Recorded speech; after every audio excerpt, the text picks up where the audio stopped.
இயேசு கிறிஸ்துவினுடைய வருகை குறித்து இப்போ இந்த காலகட்டத்தில், அதாவது இந்த அவருடைய வருகை நிறைவேறுகிற இந்த காலகட்டத்தில் நாம் அதிகமாக அதை குறித்து தியானிக்கிறதில்லை.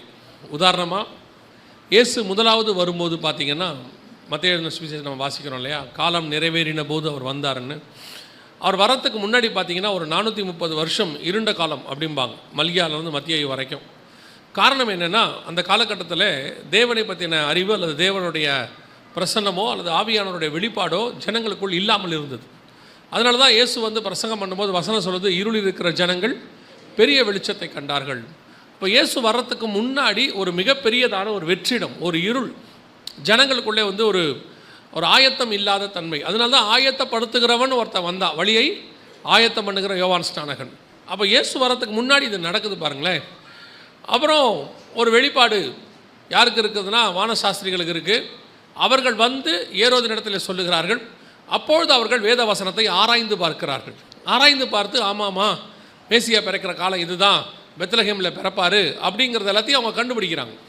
ஏன் அவர்கள் அதை முன்பதாகவே செய்யவில்லை? அவர்கள் கையில் வேதம் இருந்தது, ஆனால் அதை அவர்கள் முன்பதாகவே செய்யவில்லை.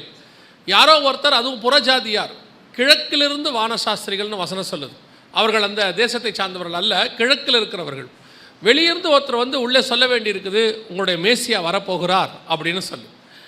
அப்படியானால் கையில் வேதம் இருக்கிறது, எல்லாம் இருக்குது, ஆராய்ந்து பார்க்கிறவர்கள் இருக்கிறார்கள். ஆனால் அந்த வருகைக்கு ஆயத்தப்படாத கூட்டம் ஒன்று யூதர்களிடத்தில் காணப்பட்டது, இஸ்ரவேலிடத்தில் காணப்பட்டது.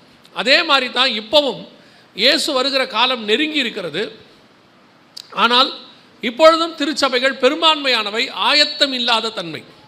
அவங்களுடைய ஆயத்தம் எந்த அளவுக்கு இருக்குது அப்படின்னு கேட்டிங்கன்னா, இன்னும் ஒரு 100 வருஷம் நம்ம இங்கே இருக்க போகிறோம், இன்னொரு 200 வருஷம் இருக்க போகிறோம் அப்படிங்கிறதான ஒரு மனநிலை தான் இருக்குதே ஒழிய, ஆனால் வசனம் அப்படி சொல்லலை. ஆவியும் மனவாட்டியும் வா என்பார்களாக காத்திருக்க சொல்லுது பைபிள், நம்மளை எதிர்பார்த்திருக்க சொல்லுது. ஆவியும் மனவாட்டியும் வா என்பார்களாக, ஒரு எதிர்பார்ப்போடு சபை இருக்கணும்.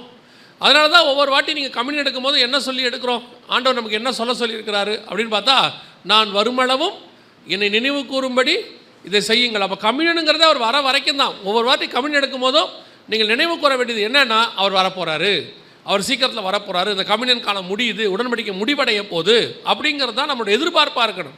ஆனால் இன்றைக்கி சபைகள் அந்த எதிர்பார்ப்போடு இருக்குதா? யோசிச்சு பாருங்கள். இயேசு இன்னும் பரமேறிய போகலை. போகாததுக்கு முன்னே சீஷர்களை இயேசுவை பார்த்து கேட்குறாங்க, உங்களுடைய வருகைக்கு அடையாளம் என்ன, எப்போ திரும்பி வருவீங்க? இயேசு மரித்து உயிர்த்தெழுந்துட்டார். 40வது நாளில் சீஷர்கள் அவரை பார்த்து கேட்குறாங்க, இந்த காலத்தில் இஸ்ரவேலுக்கு ராஜ்யத்தை திருப்பி கொடுப்பீர். அப்போவே அவங்க எதிர்பார்த்துருக்குறாங்க, திருப்பி இயேசு உடனே வந்துடுவார், திருப்பி ராஜ்யபாரம் வந்துடும். 1 யோவான் 2ஆம் அதிகாரம் 18ஆம் வசனத்தை வாசிக்கும்பொழுது யோவான் சொல்கிறாரு, பிள்ளைகளே இது கடைசி காலமாக இருக்கிறது, அந்தி கிறிஸ்து வருகிறான் என்று நீங்கள் கேள்விப்பட்டபடி இப்பொழுதும் அநேக அந்தி கிறிஸ்துகள் இருக்கிறார்கள். அவங்க அதையே கடைசி காலம்னு சொல்லிட்டு இருக்கிறாங்க. அன்னைக்கு பவுல் சொல்கிறார் 2 தெசலோனிக்கேயர் 2ஆம் அதிகாரத்தில் 7-8 வசனத்தில் வாசிக்கும் போது, அக்கிரமத்தின் ரகசியம் இப்பொழுதே கிரியை செய்கிறது. அவங்க அப்போவே ரெடியாக இருந்தாங்க, காத்திருந்தாங்க, கிறிஸ்துவை சந்திப்பதற்கு எதிர்பார்த்திருந்தாங்க. ஆனால் அது வருகிற காலம் அல்ல, அதான் ஆரம்ப காலம், கடைசி காலத்தினுடைய ஆரம்ப காலம், மாம்சமான யாவர் மேலும் ஆவி ஊற்றப்பட்ட காலம். ஆனால் அதே கடைசி காலத்தினுடைய முடிவுக்கு நம்ம வந்திருக்கிறோம். இப்போ அன்னைக்கு இருந்ததை விட 2 மடங்கு ஆயத்தம் இருக்கணும், அன்னைக்கு இருந்ததை விட இன்னும் வாஞ்ச இருக்கணும், அன்னைக்கு இன்னும் இருந்ததை விட சபை இன்னைக்கு எதிர்பார்ப்போடு இருக்கணும். ஆனால் சபையினுடைய இன்னைக்கு நிலைமை தான் ரொம்ப கஷ்டம். யோசிச்சு பாருங்க, கிளம்பியாச்சு, வஸ்திரம் தரிச்சாச்சு, கையில் தீவட்டியை எடுத்தாச்சு, மணவாளனை எதிர்பார்த்து புறப்பட்டாச்சு. ஆனால் வேதம் சொல்லுது, வருகிற நேரத்தில் அவர்கள் உறங்கி விட்டார்கள், நித்திரை மயக்கமாக இருந்தார்கள். அவங்க புறப்பட்ட காலத்தில் அவர் வர காலம் இல்லை. ஆனால் அப்போ அவங்க ஆயத்தமாக புறப்பட்டாங்க, கையில் தீவட்டி இருந்துச்சு, அவங்க வந்து கன்னிகைகள் ஆயத்தப்பட்டு புறப்பட்டாங்க. ஆனால் வரும்போது பாருங்கள், நித்திரை மயக்கமாக இருந்தார்கள்னு சொல்லுது. அதே மாதிரி தான் சபை இன்னைக்கு ஆரம்பத்தில் அப்போஸ்தலர் காலத்திலிருந்து வருக வரப்போது காத்திருந்தாங்க. எனக்கு தெரிஞ்சு போன தலைமுறை வரைக்கும் அப்படித்தான் ஊழியர்களும் சபையும் இருந்துச்சு. ஏன் இத்தனை ஆண்டு காலம் பல சபைகள் இவ்வளவு வளர்ச்சி அடைந்து இடங்களை வாங்கி போட்டு அப்படி இருந்த காலகட்டத்தில் கூட இந்த காத்திருந்த சபைகள் என்று சொல்லக்கூடிய மணவாட்டி சபைகள் அதையெல்லாம் எதிர்பார்க்காம ஒரு கொட்டாவை போட்டு கொட்டடிச்சுக்கிட்டு இருந்தாங்க. அவங்க எதிர்பார்ப்பு என்னவா இருந்துச்சுன்னா, இடம் வாங்குறதாக இல்லை, அவருடைய எதிர்பார்ப்பு இயேசுவை சந்திப்பதாக இருந்துச்சு, அவங்களுடைய எதிர்பார்ப்பு கிறிஸ்துவை சந்திப்பதாக இருந்துச்சு. அதுக்கு நடுவில் என்னென்ன நமக்கு சபைக்கு தேவையோ ஊழியத்துக்கு தேவையோ அதெல்லாம் பரலோகம் கொடுக்குது, வாங்குகிறோம், விற்கிறோம், அது வேறு விஷயம். ஆனால் அவங்களுடைய பிரதானமான எதிர்பார்ப்பு கிறிஸ்துவாக இருந்துச்சு. இன்றைக்கி சபையும் சரி, சபையின விசுவாசிகளை சொல்கிறேன், விசுவாசிகளும் சரி, அநேக ஊழியர்களும் சரி, வருகைக்கு எதிர்பார்த்திருக்கிற கூட்டமாக இல்லை. உலகம் அழிய ஆரம்பிக்கிறதுக்கு முன்னாடி, ஏறக்குறைய ஒரு 969 வருஷத்துக்கு முன்னாடி ஏனோக்கு கிட்ட கர்த்தர் சொல்றாரு, நான் பூமியை நியாயம் தீர்க்க போறேன்னு. அப்பவே ஏனோக்கு ரெடி ஆயிட்டாராமா. அவர் சொல்றாரு, தேவனோடு கூட சஞ்சரித்து கொண்டிருந்தார். ஆனால் அவர் சொல்லி அவர் ஆயத்தப்பட்டு ஏறக்குறைய 969 வருஷம் கழிச்சுத்தான் பூமியில அழிவு வந்துச்சுன்னு சொல்லி முதலாவது அழிவை நம்ம பார்க்கிறோம். ஆனால் என்ன ஆச்சரியம் தெரியுங்களா, அவர் ஆயத்தமாக இருந்து பிரசங்கம் பண்ணி அநேகருக்கு சொன்னார். ஆனால் அழிவு வர நேரத்தில் பார்த்தீங்கன்னா ஜனங்க எப்படி இருந்தாங்களா, உணராது இருந்தார்கள்னு மத்திய 24:37-38 சொல்லுது. அந்த செய்தி வந்தபோது, நியாய தீர்க்க போகிறார் என்று ஏனோக்குக்கு செய்தி வந்தபோது, வெளிப்பாடு வந்தபோது ஒரு ஆயத்தம் காணப்பட்டுச்சு. ஆனால் அதுவே முடிகிற காலம் வரும்போது ஜனங்களுக்குள்ளே உணர்வு இல்லாத இருதயம் இருந்துச்சு. அதே மாதிரி தான் இந்த வருகையை பற்றின உணர்வு முதல் நூற்றாண்டில் அப்போஸ்தலர்கள்ட்ட அவ்வளவு அதிகமாக இருந்துச்சு. எதிர்பார்த்து காத்திருந்தாங்க. ஆனால் இன்னைக்கு சபை எதிர்பார்ப்பல்ல. சபையின் எதிர்பார்ப்பு என்னவா இருக்கிறது? உங்கள் எதிர்பார்ப்பு என்ன? உங்கள் ஜப குறிப்பு என்ன? எந்த பிரேயருக்கு போங்க, உங்கள் ஜப குறிப்பு என்ன? இடம் வாங்கணும், வீடு வாங்கணும், பிள்ளை கல்யாணம் பண்ணணும், பேரப்பிள்ளையை பார்க்கணும், அப்புறம் பேரப்பிள்ளைக்கு கல்யாணம் பண்ணணும், அதை வீடு வாங்கணும், இப்படி வாங்கணும், அப்புறம் 70-80 வயசில் செத்து போகணும். இதை தவிர வேறு என்ன எதிர்பார்ப்பு உங்ககிட்ட இருக்கு? வேறு எதிர்பார்ப்பே கிடையாது. இருக்கிற ஆசீர்வாதம்னா என்ன? சபையில் இடம் வாங்க போனோம், அதை வாங்கிட்டோம், கார் வாங்கிட்டோம், எல்லாம் வாங்கிட்டோம், இதான் ஆசீர்வாதம். இதை ஆசீர்வாதம்னு முதல்ல யார் சொன்னா? முதல்ல இது ஆசீர்வாதம் அல்ல, இது தேவை, நீட். வாழ்க்கையின் தேவை ஆசீர்வாதமாய் மாறாது. ஆசீர்வாதம் என்பது வேறு. ஆபிரகாமுக்கு அப்பவே தெரியுது, பிள்ளை இல்லாமல் இருக்கிறாரு. 12ஆம் அதிகாரத்தில் புறப்பட்டாரு. 12ஆம் அதிகாரத்தில் ஜனங்களை சவதரிச்சிட்டாரு, செல்வ சீமானா மாறிட்டாரு. 13ஆம் அதிகாரத்தில் ஆஸ்தி தாங்கக்கூடாததா இருந்தது, இவ்வளவும் கிடச்சிருச்சு, மொத்த அவருக்கு காசு கிடச்சிருச்சு, செல்வ சீமானாய் மாறிட்டாரு. 15ஆம் அதிகாரத்தில் ஆண்டவரை பார்த்து கேட்குறாரு, ஆண்டவரே எல்லாம் ஓகே தான், பிள்ளை இல்லாமல் இருக்கிறேனே, என்ன செய்யலாம்? ஆண்டவர் சொல்றாரு, சரி அதையும் தரேன்பா, பிள்ளையும் தரேன். 17ஆம் அதிகாரம் வரைக்கும் பார்த்தாரு, இஸ்மவேல் ஒரு பக்கம். ஆண்டவர் 18ஆம் அதிகாரத்தில் சொல்றாரு, 17ஆம் அதிகாரத்தில் சொல்றாரு, ஈசாக்குன்னு ஒரு குமாரனை தருவேன். எல்லாம் வந்துடுச்சு.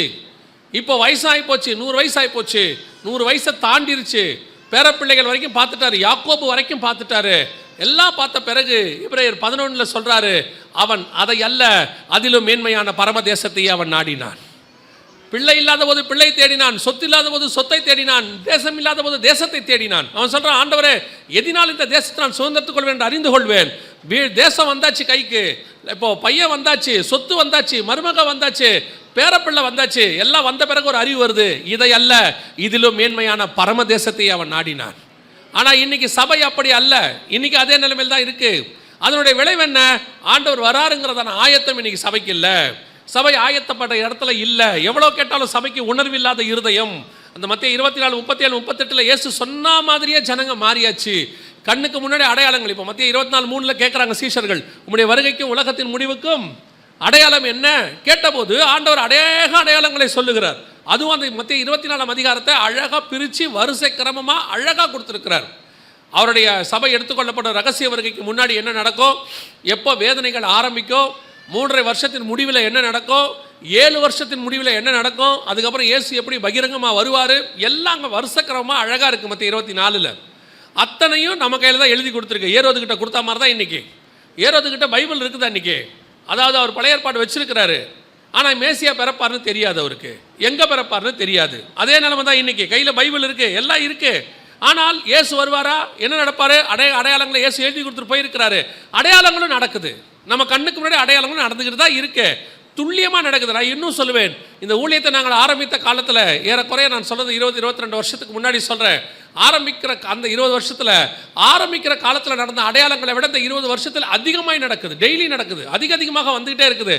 ஆனாலும் அன்னைக்கு அந்த ஒரு 20-30 வருஷத்துக்கு முன்னாடி இருந்த பரிசுத்தவான்கள்கிட்ட இருந்த ஒரு ஆயத்தம் இப்போ இல்லை. சபை சோரம் போகிற காலத்தில் காணப்படுகிறது. அநேக அடையாளங்களை ஆண்டவர் சொல்லி வைத்திருக்கிறார். ஒவ்வொரு அடையாளங்களும் துல்லியமாய் நிறைவேறிக்கிட்டே இருக்குது. அந்த அடையாளங்களை வைத்துக்கொண்டு என்ன செய்யணும்? வேதம் சொல்லுது, அற்புதங்களையும் அடையாளங்களையும் எதுக்காக கொடுத்தாராம்? வேத வாக்கியத்தை உறுதிப்படுத்தும்படிக்கு. அவர் அற்புதங்களினாலும் அடையாளங்களினாலும் வேத வாக்கியத்தை என்ன செய்தாராம்? உறுதிப்படுத்தினார். அப்போ இந்த அடையாளங்களெல்லாம் வச்சிட்டு இருக்கும்போது நம்ம ஒன்று தெரிஞ்சுக்கணும், வேத வாக்கியம் ரெடி ஆகுது, வேத வாக்கியம் உறுதிப்படுது, வசனத்தில் சொன்ன ஒவ்வொன்றும் என்ன செய்யுது? துல்லியமாக நடக்குது. இனி காலம் செல்லாது என்பதை புரிந்து கொள்வதற்காகத்தான் இந்த அடையாளங்கள். இந்த அடையாளங்கள் உங்களை பரலோகத்துக்கு கூட்டிகிட்டு போகாது, ஆனால் இந்த அடையாளம் பரலோகத்துக்கு போவதற்கு உங்களை ஆயத்தப்படுத்தும். எப்படி இயேசு பிறந்திருக்கிறார் என்பதை நட்சத்திரத்தை வச்சு ஒன்றும் பண்ண முடியாது. இப்போ நீங்களும் தான் வீட்டில் கிறிஸ்துமஸுக்கு வருஷம் ஸ்டார் கட்டி விடுறீங்க. எதுக்கு ஸ்டார் கட்டுறீங்கன்னு உங்களுக்கும் தெரியாது. கட்ட அதுக்கப்புறம் ஏன் கழட்டுறீங்கன்னு உங்களுக்கு தெரியாது. கேட்டால் எங்கள் வீட்டில் இயேசு பிறந்திருக்கிறாரும்பிங்க. சரி விட்டுருவோம், நம்ம அதை பற்றி பேசினோம்னா வேறு பிரச்சனையாகி போயிடும். அப்படியா? அந்த இயேசு ஸ்டார் கட்டுறதுக்கும் இயேசு உங்கள் வீட்டில் பிறந்திருக்கிறதுக்கும் என்ன கிடையாது, ஒரு சம்மந்தம் இல்லை. அது இடத்த கொண்டு வந்து காட்டுச்சு, அது போயிடுச்சு. அது வேலையை அது செஞ்சுட்டு என்ன செஞ்சிருச்சு, போயிடுச்சு. இப்போ நாங்கள் இங்கே வரும்போது பார்த்தீங்கன்னா சில போர்டு வச்சுருக்குறாங்க, இந்த சபைக்கு வர வழியில் இந்த ஊரப்பாக்கம், பெருங்குளத்தூர் இப்படின்னு இந்த இடத்துக்கு வர்றதுக்கு அதெல்லாம் போர்டு காட்டுச்சு. நம்ம கொண்டு போய் போர்டை கொண்டு போய் வீட்லேயே தொங்க விட முடியும்? இந்த போர்டு தான் நான் அந்த சர்ச்சுக்கு போகிறதுக்கு வழி காட்டுச்சு. பெருங்குளத்தூர் போர்டை எங்கள் வீட்டில் தொங்க விட்டால் என்ன ஆகும்? நீங்கள் அதுக்கு பதிலாக தான் ஸ்டாரை தொங்க விட்டுருக்கிறீங்க. வேற ஒன்றும் பெரிய விஷயம்லாம் இல்லை. சரி தொங்க விடுங்க, அது உங்கள் இஷ்டம். நீங்கள் சொன்னாலும் கேட்க போகிறது இல்லைன்னு வச்சுக்கோங்களேன். அதில் என்ன ஒரு பெரிய ஆச்சரியம்னா, நீங்கள் தான் தொங்க விடுவீங்க, ஜனவரி மாதம் நீங்களே கழட்டுருவீங்க. என்னன்னு கேட்டால் இயேசுநாதர் பிறந்தார், இப்போ வீட்டை விட்டு போயிட்டாருன்னு அர்த்தம். இருந்தால் தானே ஸ்டார் அங்கே இருக்கும். பிள்ளை இருக்கிற ஸ்தலம் வரைக்கும் தானே நட்சத்திரம் வரும். அப்போ நட்சத்திரம் இல்லைன்னா அங்கே பிள்ளை இல்லைன்னு அர்த்தம். அவ்வளோதான். அப்போது நான் எதுக்கு சொல்ல வரேன், இப்போ ஸ்டாருக்காக சொல்ல வரல. அந்த அடையாளங்களை வைத்துக்கொண்டு அவர்கள் வேத வாக்கியத்தை ஆராய்ந்து பார்த்தார்கள். இப்போ நம்ம அடையாளங்களை வைத்துக்கொண்டு பரலோகத்துக்கு போக முடியாது. அதை வைத்துக்கொண்டு என்ன செய்யணும், வேத வாக்கியத்தை ஆராய்ந்து பார்க்கணும். அந்த கரெக்டாக இருக்கா, வேதத்தில் சொன்னபடி இருக்குதா. அதுதான் ஒரு விஷயத்தை மாத்திரம் இன்னைக்கு இந்த முதலாம் நாளில் நாம் பார்க்க போகிறோம். அந்த மத்திய எழுதின சுவிசேஷம் 24ஆம் அதிகாரத்தில் இயேசுவை பார்த்து அவர்கள் கேள்வி கேட்டார்கள், நம்முடைய வருகைக்கும் உலகத்தின் முடிவுக்கும் அடையாளம் என்ன எங்களுக்கு சொல்ல வேண்டும் என்றார்கள். அதற்கு இயேசு சொன்ன நிறைய அடையாளங்கள் இருக்குது. அதாவது வருகைக்கு முன்னாடி சபை எடுத்துக்கொள்ளப்படுவதற்கு முன்பதாக நடைபெறக்கூடிய அடையாளங்களாக 7 முக்கியமான அடையாளங்களை அங்கே சொல்லி இருக்கிறார். ஜனத்துக்கு விரோதமாய் ஜனம், ராஜ்யத்துக்கு விரோதமாய் ராஜ்யம், யுத்தங்களின் செய்திகளையும் கேள்விப்படுவீர்கள். அப்புறம் வந்துட்டு அநேகரின் நாமத்தை தெரிந்துக்கொண்டு நானே கிறிஸ்து என்று சொல்லி உங்களை வஞ்சிப்பார்கள். அப்புறம் பூமி எதிர்ச்சிகள், கொள்ளை நோய்கள், பஞ்சங்கள் எல்லாம் கொடுத்துருக்கிறார், வரிசையாக கொடுத்துருக்கிறாரு. அதில் ஒரே ஒரு காரியத்தை மாத்திரம் இப்போ நாம் பார்க்க போகிறோம். காரணம் இப்போ அது நடந்துக்கிட்டே இருக்குது. இன்னும் ஒரு சில நாட்கள், மாதங்கள், வருஷங்களுக்குள்ள அந்த அடையாளத்தினுடைய உச்சத்தை நீங்கள் பார்ப்பீர்கள். அதுக்கு தான் உங்களுக்கு இதை நாங்கள் சொல்கிறோம். மத்தேயு சுவிசேஷம் 24ஆம் அதிகாரத்தில் இயேசு சொன்ன அடையாளங்களில் 1 6வது வசனத்தை வாசியுங்கள். யுத்தங்களின் செய்திகளையும் கேள்விப்படுவீர்கள். கலங்காதபடி எச்சரிக்கையாயிருங்கள். இவைகள் எல்லாம் சம்பவிக்க வேண்டியதே, ஆனாலும் முடிவு உடனே வராது. இந்த முடிவு உடனே வராது அப்படின்னா நீங்கள் அதை வேறு மாதிரி எடுத்துக்கக்கூடாது. ஓஹோ, அப்போ வருகை இப்போ வராது போல அப்படின்னு எடுத்துக்கூடாது. அவங்க என்ன கேள்வி கேட்டாங்க அந்த முன்னாடி 3வது வசனத்துலன்னா, உம்முடைய வருகைக்கும் என்ன கேட்டாங்க, உம்முடைய வருகைக்கும் உலகத்தின் முடிவுக்கும் அடையாளம் என்ன? அப்போது இதெல்லாம் சம்பவிக்கும், ஆனால் எந்த முடிவு வராது?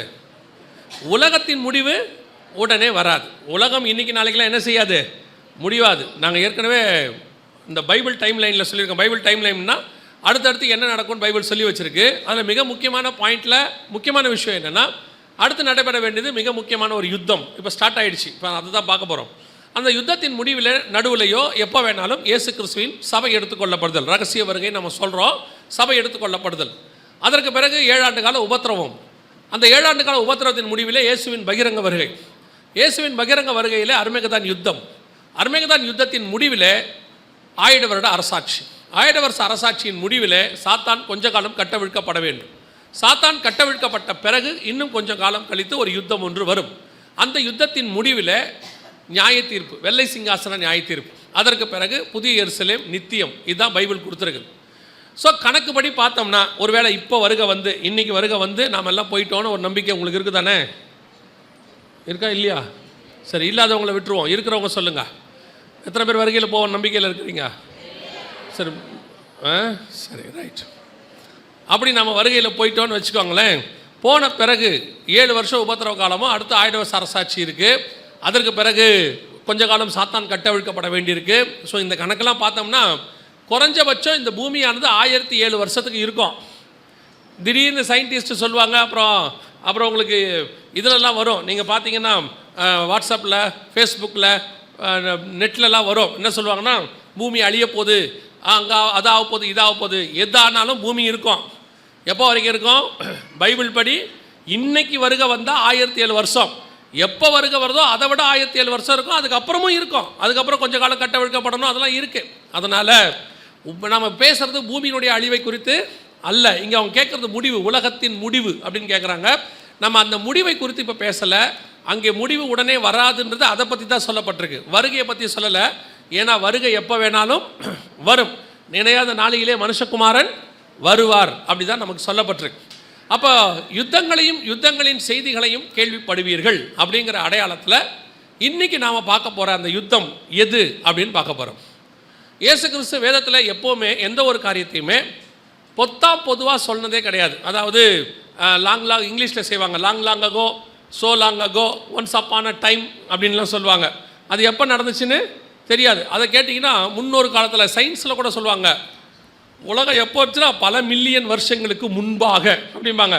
எப்படிங்க இந்த கணக்கு சொல்கிறீங்கன்னா ஒரு அசம்ஷன், இப்படி இருந்திருக்கலாம் அப்படிம்பாங்க. நம்ம பைபிளை பொறுத்த வரைக்கும் அப்படி ஒரு கணக்கே இல்லை. எல்லாத்துக்கும் பைபிளில் என்ன இருக்குது? கணக்கு இருக்குது. இப்போ நோவாவுடைய ஜலப்பிரளயம் வந்துச்சு. ஜலப்பிரளயம் வரும்போது கூட டேட்டோட மாதத்தோட ஆண்டவர் கொடுத்துருக்கிறாரு.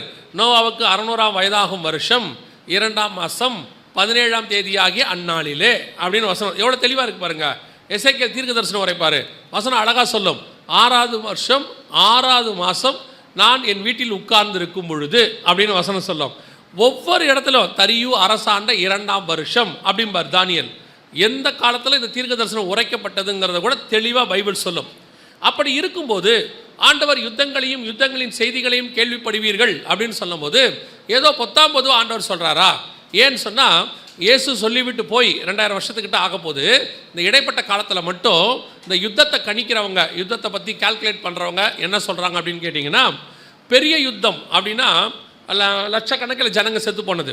அந்த மாதிரி பெரிய யுத்தம் மட்டுமே ஒரு 3000 யுத்தம் நடந்திருக்குதான் பூமியில். இது வரைக்கும் 3000 யுத்தம் நடந்திருக்கான்.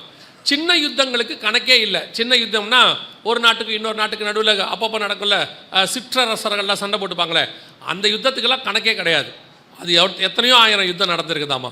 அப்போ எந்த யுத்தத்தை இயேசு சொல்லுகிறார்? இயேசு சொல்லக்கூடிய யுத்தம் எது அப்படின்னு கேட்டிங்கன்னா, வாசிங்க எசேக்கியேல் புஸ்தகம் 38ஆம் அதிகாரம் 8வது வசனத்தை வாசிங்க. எசேக்கியேல் புஸ்தகம் 38ஆம் அதிகாரம் 8வது வசனம். அநேக நாட்களுக்கு பிற்பாடு நீ விசாரிக்கப்படுவாய். பட்டயத்துக்கு நீங்களாகி பற்பல ஜனங்களிலிருந்து சேர்த்து கொள்ளப்பட்டு வந்தவர்களில் தேசத்தின் கடைசி வருஷங்களிலே வருவாய். இது யாரை பத்தி சொல்லப்பட்டிருக்கிறது? கடைசி வருஷங்களில் இந்த யுத்தம் நடக்கும் அப்படின்னு வசனம் தெளிவா சொல்லுது.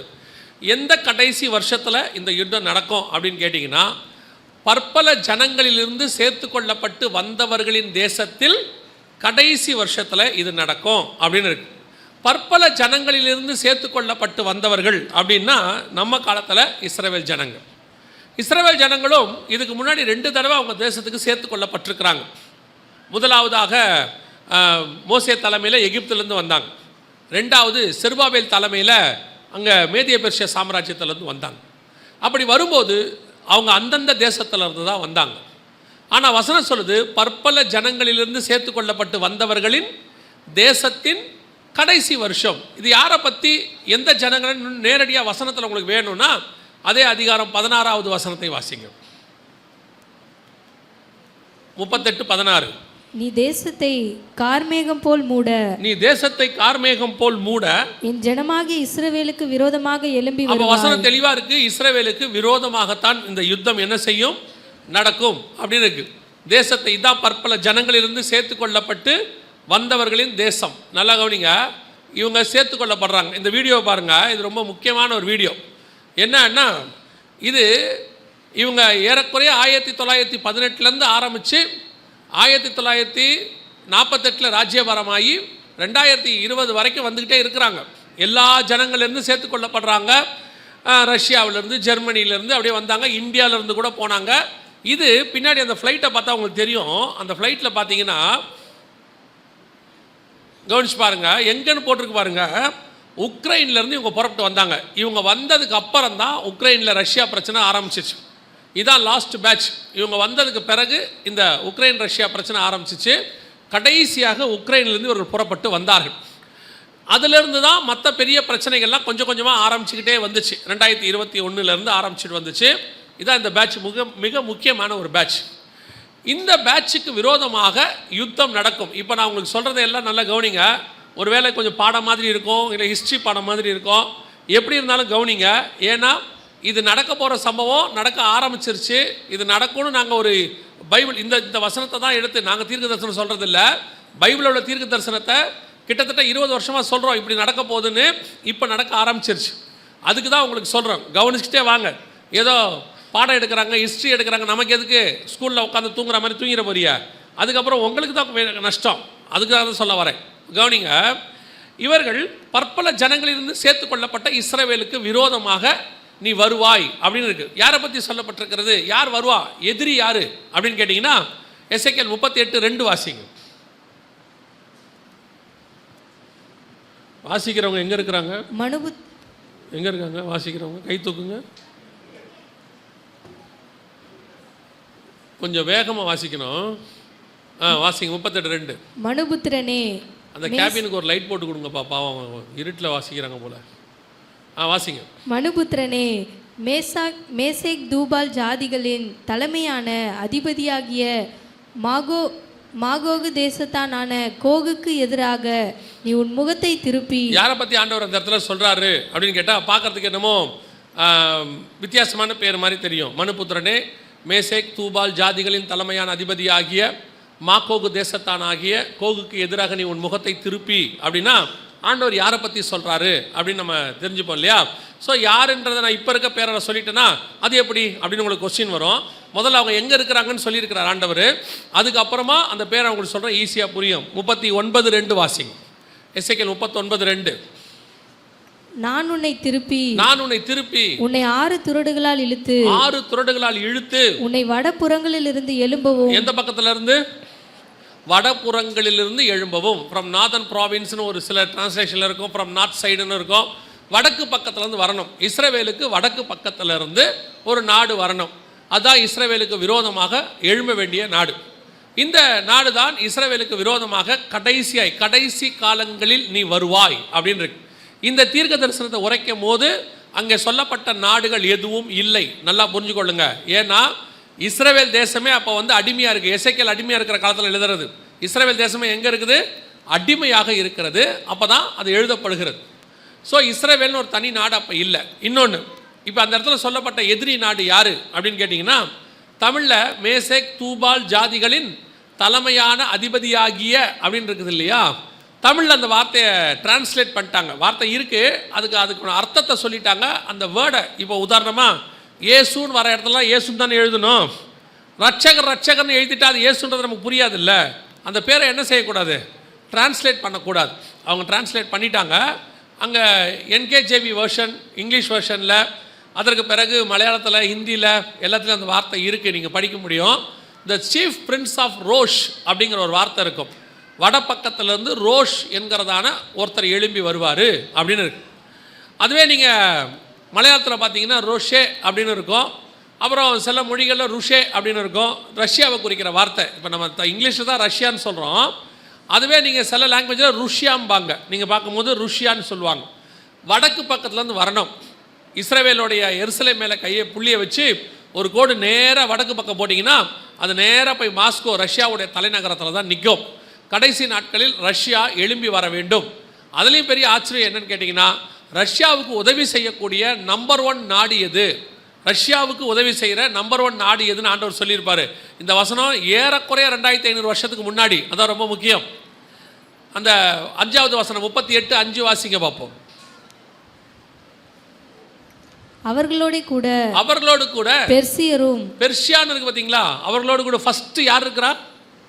பெர்ஷியா. இன்னைக்கு ரஷ்யா கூட இருக்கிற நம்பர் 1 நாடு எதுன்னு கேட்டால் ஈரான் ஒரு நாடு இருக்கு. உங்க எல்லாருக்கும் தெரியும். ஈரான் தான் ரஷ்யாவோட செல்ல பிள்ளை.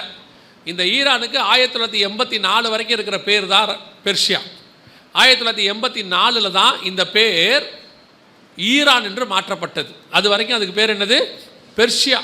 ஷா மன்னர் அப்படின்னு ஒருத்தர் ஆட்சி பண்ணிக்கிட்டு இருந்தார். அவர் காலத்தில் அயதுல்லா கொமேனிங்கிற ஒருத்தர் புரட்சி ஏற்படுத்தி நாட்டை கைப்பற்றி இந்த நாட்டுக்கு ஈரான்னு பேர் மாற்றினாங்க. ஆனால் அந்த இடத்துல இருக்கிற பெர்ஷியாங்கிறது யாரை குறிக்குதுன்னா இன்றைக்கி இருக்கிற ஈரானை குறிக்குது. அன்னைக்கு ஆண்டவர் சொல்கிறாரு, உன்னோடு கூட ஃபஸ்ட்டு யார் இருப்பா? பெர்ஷியா. ஈரான் இருக்கும், லிபியா இருக்கும், எத்தியோப்பியா இருக்கும். இன்றைக்கி இந்த நாடு எல்லாம் ரஷ்யா கூட இருக்குது. இப்போ இந்த யுத்தம் தான் கடைசியாய் நடைபெற வேண்டிய யுத்தம். இந்த யுத்தம் நடைபெற வேண்டிய யுத்தம்னு சொல்கிறோம், கடைசியாக வர வேண்டியதுன்னு சொல்கிறோம். இந்த யுத்தம் எவ்வளோ தூரத்தில் இருக்குது, இதற்கு ஆயத்தம் என்னவாக இருக்குது அப்படின்னு சொல்லி நீங்கள் கேட்டிங்கன்னு சொன்னால் சில விஷயங்களை இப்போ நாம் பார்க்க போகிறோம். பார்த்துட்டு இந்த யுத்தம் எவ்வளோ தூரத்தில் இருக்குது, என்னென்ன நடக்க போகுதுங்கிறத மாத்திரம் சொல்லிட்டு நான் முடிக்க விரும்புகிறேன். ஏன்னா யுத்தங்களின் செய்திகள் ரொம்ப முக்கியம். அது ஒரு விதமான அடையாளம். 7 அடையாளங்கள் அதுவும் ஒரு அடையாளமாக இருக்குது. இந்த இஸ்ரேலை பற்றி சில விஷயங்களை நான் உங்களுக்கு சொல்லிட்டு போகிறேன். அது ரொம்ப முக்கியமான விஷயம். ஏன் அப்படின்னு கேட்டிங்கன்னா, அடுத்த சில வருஷங்கள் இஸ்ரேலை பற்றின ஒரு தவறான கருத்தும் அல்லது தகவலும் அவங்கள பற்றினதான காரியங்கள் பரப்பப்படும். உலகம் முழுக்க இப்போ ஆரம்பிச்சிட்டாங்க, அது பரப்பிக்கிட்டே இருக்கிறாங்க, இன்னும் பரப்பப்படும். இஸ்ரேல் அப்படிங்கிற நாடு இப்போ இருக்குது. 1948 இஸ்ரேலுங்கிற நாடு என்ன செய்து இருக்கு.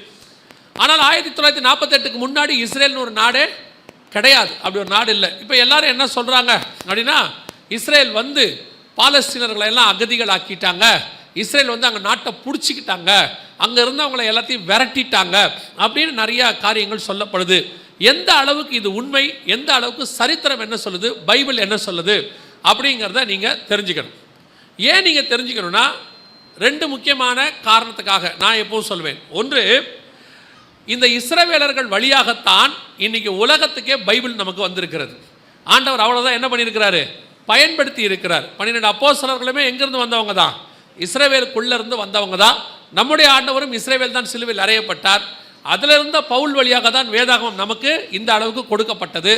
அது ஒன்று. 2வது, நம்ம ஆண்டவரே சொல்லியிருக்கிறாரு, எருசலேமின் சமாதானத்திற்காக வேண்டிக் கொள்ளுங்கள். பவுல் எழுதும்போது சொல்கிறாரு, இஸ்ரவேலர் ரட்சிக்கப்பட வேண்டும் என்பது அவருடைய ஆசையாக இருக்கிறது. அதனால் நாம் அவங்களுக்காக ஜெபம் பண்ணுறோம். நம்ம அவங்களுக்காக மட்டும் இல்லை, எல்லாருக்காகவும் ஜெபம் பண்ணுறோம். இந்தியாவில் இருக்கிற எல்லாரும் ரட்சிக்கப்படும் ஜெபம் பண்ணுறோம். அதே மாதிரி இஸ்ரவேலர்கள் ரட்சிக்கப்படும் நம்ம என்ன செய்கிறோம், ஜெபம் பண்ணுறோம். முக்கியமான காரணம், அவர்களுக்கு இந்த பைபிளை கொண்டு வருவதற்குரியதான ஒரு வாய்ப்பை கர்த்தர் கொடுத்தார். அவங்க கொண்டு வந்து கரெக்டாக சேர்த்தாங்க. அது ரொம்ப முக்கியம். சரி, இப்போ இந்த இஸ்ரவேல் தேசத்துக்கு விரோதமாக நடைபெறக்கூடியதான சில காரியங்கள் என்ன, இஸ்ரவேல் தேசம் யாருடையது அப்படின்னு பார்த்தீங்கன்னா, நம்ம எல்லாருக்கும் தெரியும், 1948 அவங்க தனி நாடாக பிரகடனப்படுத்தப்பட்டாங்க. அதுக்கு முன்னாடி ஃபஸ்ட்டு பைபிளில் நம்ம வாசிக்கிறோம், கானான் தேசத்துக்கு யார் வந்தது, ஆபிரகாம் வந்தார். வந்து ஈசாக்கு அங்கே குடியிருந்தார். யாக்கோபு தான் அவர் பேர் தான் இஸ்ரேல். யாக்கோபுக்கு 12 பசங்க, அதில் 4வது பையனுக்கு பேர் தான் யூதர்கள். ஸோ இஸ்ரேல் யூதா என்பதனுடைய வரலாறு. அன்னைக்கே அந்த தேசம் அவர்கள் கையில் என்ன செய்யப்பட்டு விட்டது, கொடுக்கப்பட்டுச்சு. அன்னிலிருந்து அவங்க தான் அங்கே இருக்கிறாங்க. ஒரு கூட்டம் சொல்லும், இல்லைங்க அதெல்லாம் நாங்கள் ஒத்துக்க மாட்டோம், அதெல்லாம் பழைய கதை, பைபிள் கதை, அதை எடுத்துக்கிட்டு இப்போ வராதிங்க. இப்போ மாடர்னில் இன்னைக்கு உள்ள ஜனநாயக காலத்தில் எப்படி சொல்லுங்க, இந்த நாடு யாரு எங்கே இருந்துச்சு அப்படின்னு சொன்னாலும் 1917 வரைக்கும் இஸ்ரேல் துருக்கி வசம் இருந்துச்சு. அதற்கு பிறகு ஏற்பட்ட 1ஆம் உலக யுத்தத்தில் அந்த நாடு இஸ்ரேல் வசம் வந்துச்சு, இங்கிலாந்து வசம் வந்துச்சு. அப்போ இங்கிலாந்து தோக்குற நிலைமையில் இருக்கும்போது அவங்கக்கிட்ட ஒரு சயின்டிஸ்ட் இருந்தார். அவர் பேர் சார் வைஸ்மேன். அவர் ஒரு யூதன்.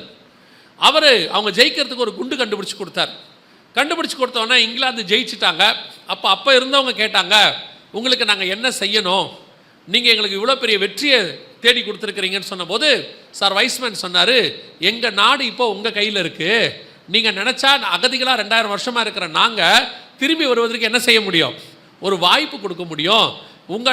அது எங்கள் நாடு, எங்களுக்கு வாய்ப்பு கொடுங்க அப்படின்னு சொன்னபோது சார் வைஸ்மேனுக்காக அவங்க என்ன பண்ணாங்க, அந்த நாட்டை 3ஆக பிரித்து, அதுதான் அவங்க பண்ண பெரிய தப்பு, அந்த நாட்டை 3ஆக பிரித்து 1 பங்கை யூதர்கள் கையில் கொடுத்தாங்க, 2 பங்கு அரபியர்கள்கிட்ட இருந்துச்சு, 1 பங்கு யூதர்கள் கையில் கொடுத்தாங்க. யூதர்கள்ட்ட பண்ண தப்பு என்ன, யூதர்கள் செய்கிற தப்பு என்ன அப்படின்னு கேட்டிங்கன்னா, ஆண்டவர் அவர்களுக்கு திருப்பி தேசத்தை கொடுப்பேன் என்று சொன்னார், திருப்பி கூட்டிகிட்டு வருவேன்னு சொன்னார். ஏசாயா தீர்க்கதரிசன புஸ்தகம் 43ஆம் அதிகாரம் 5வது வசனத்தை வாசிங்க.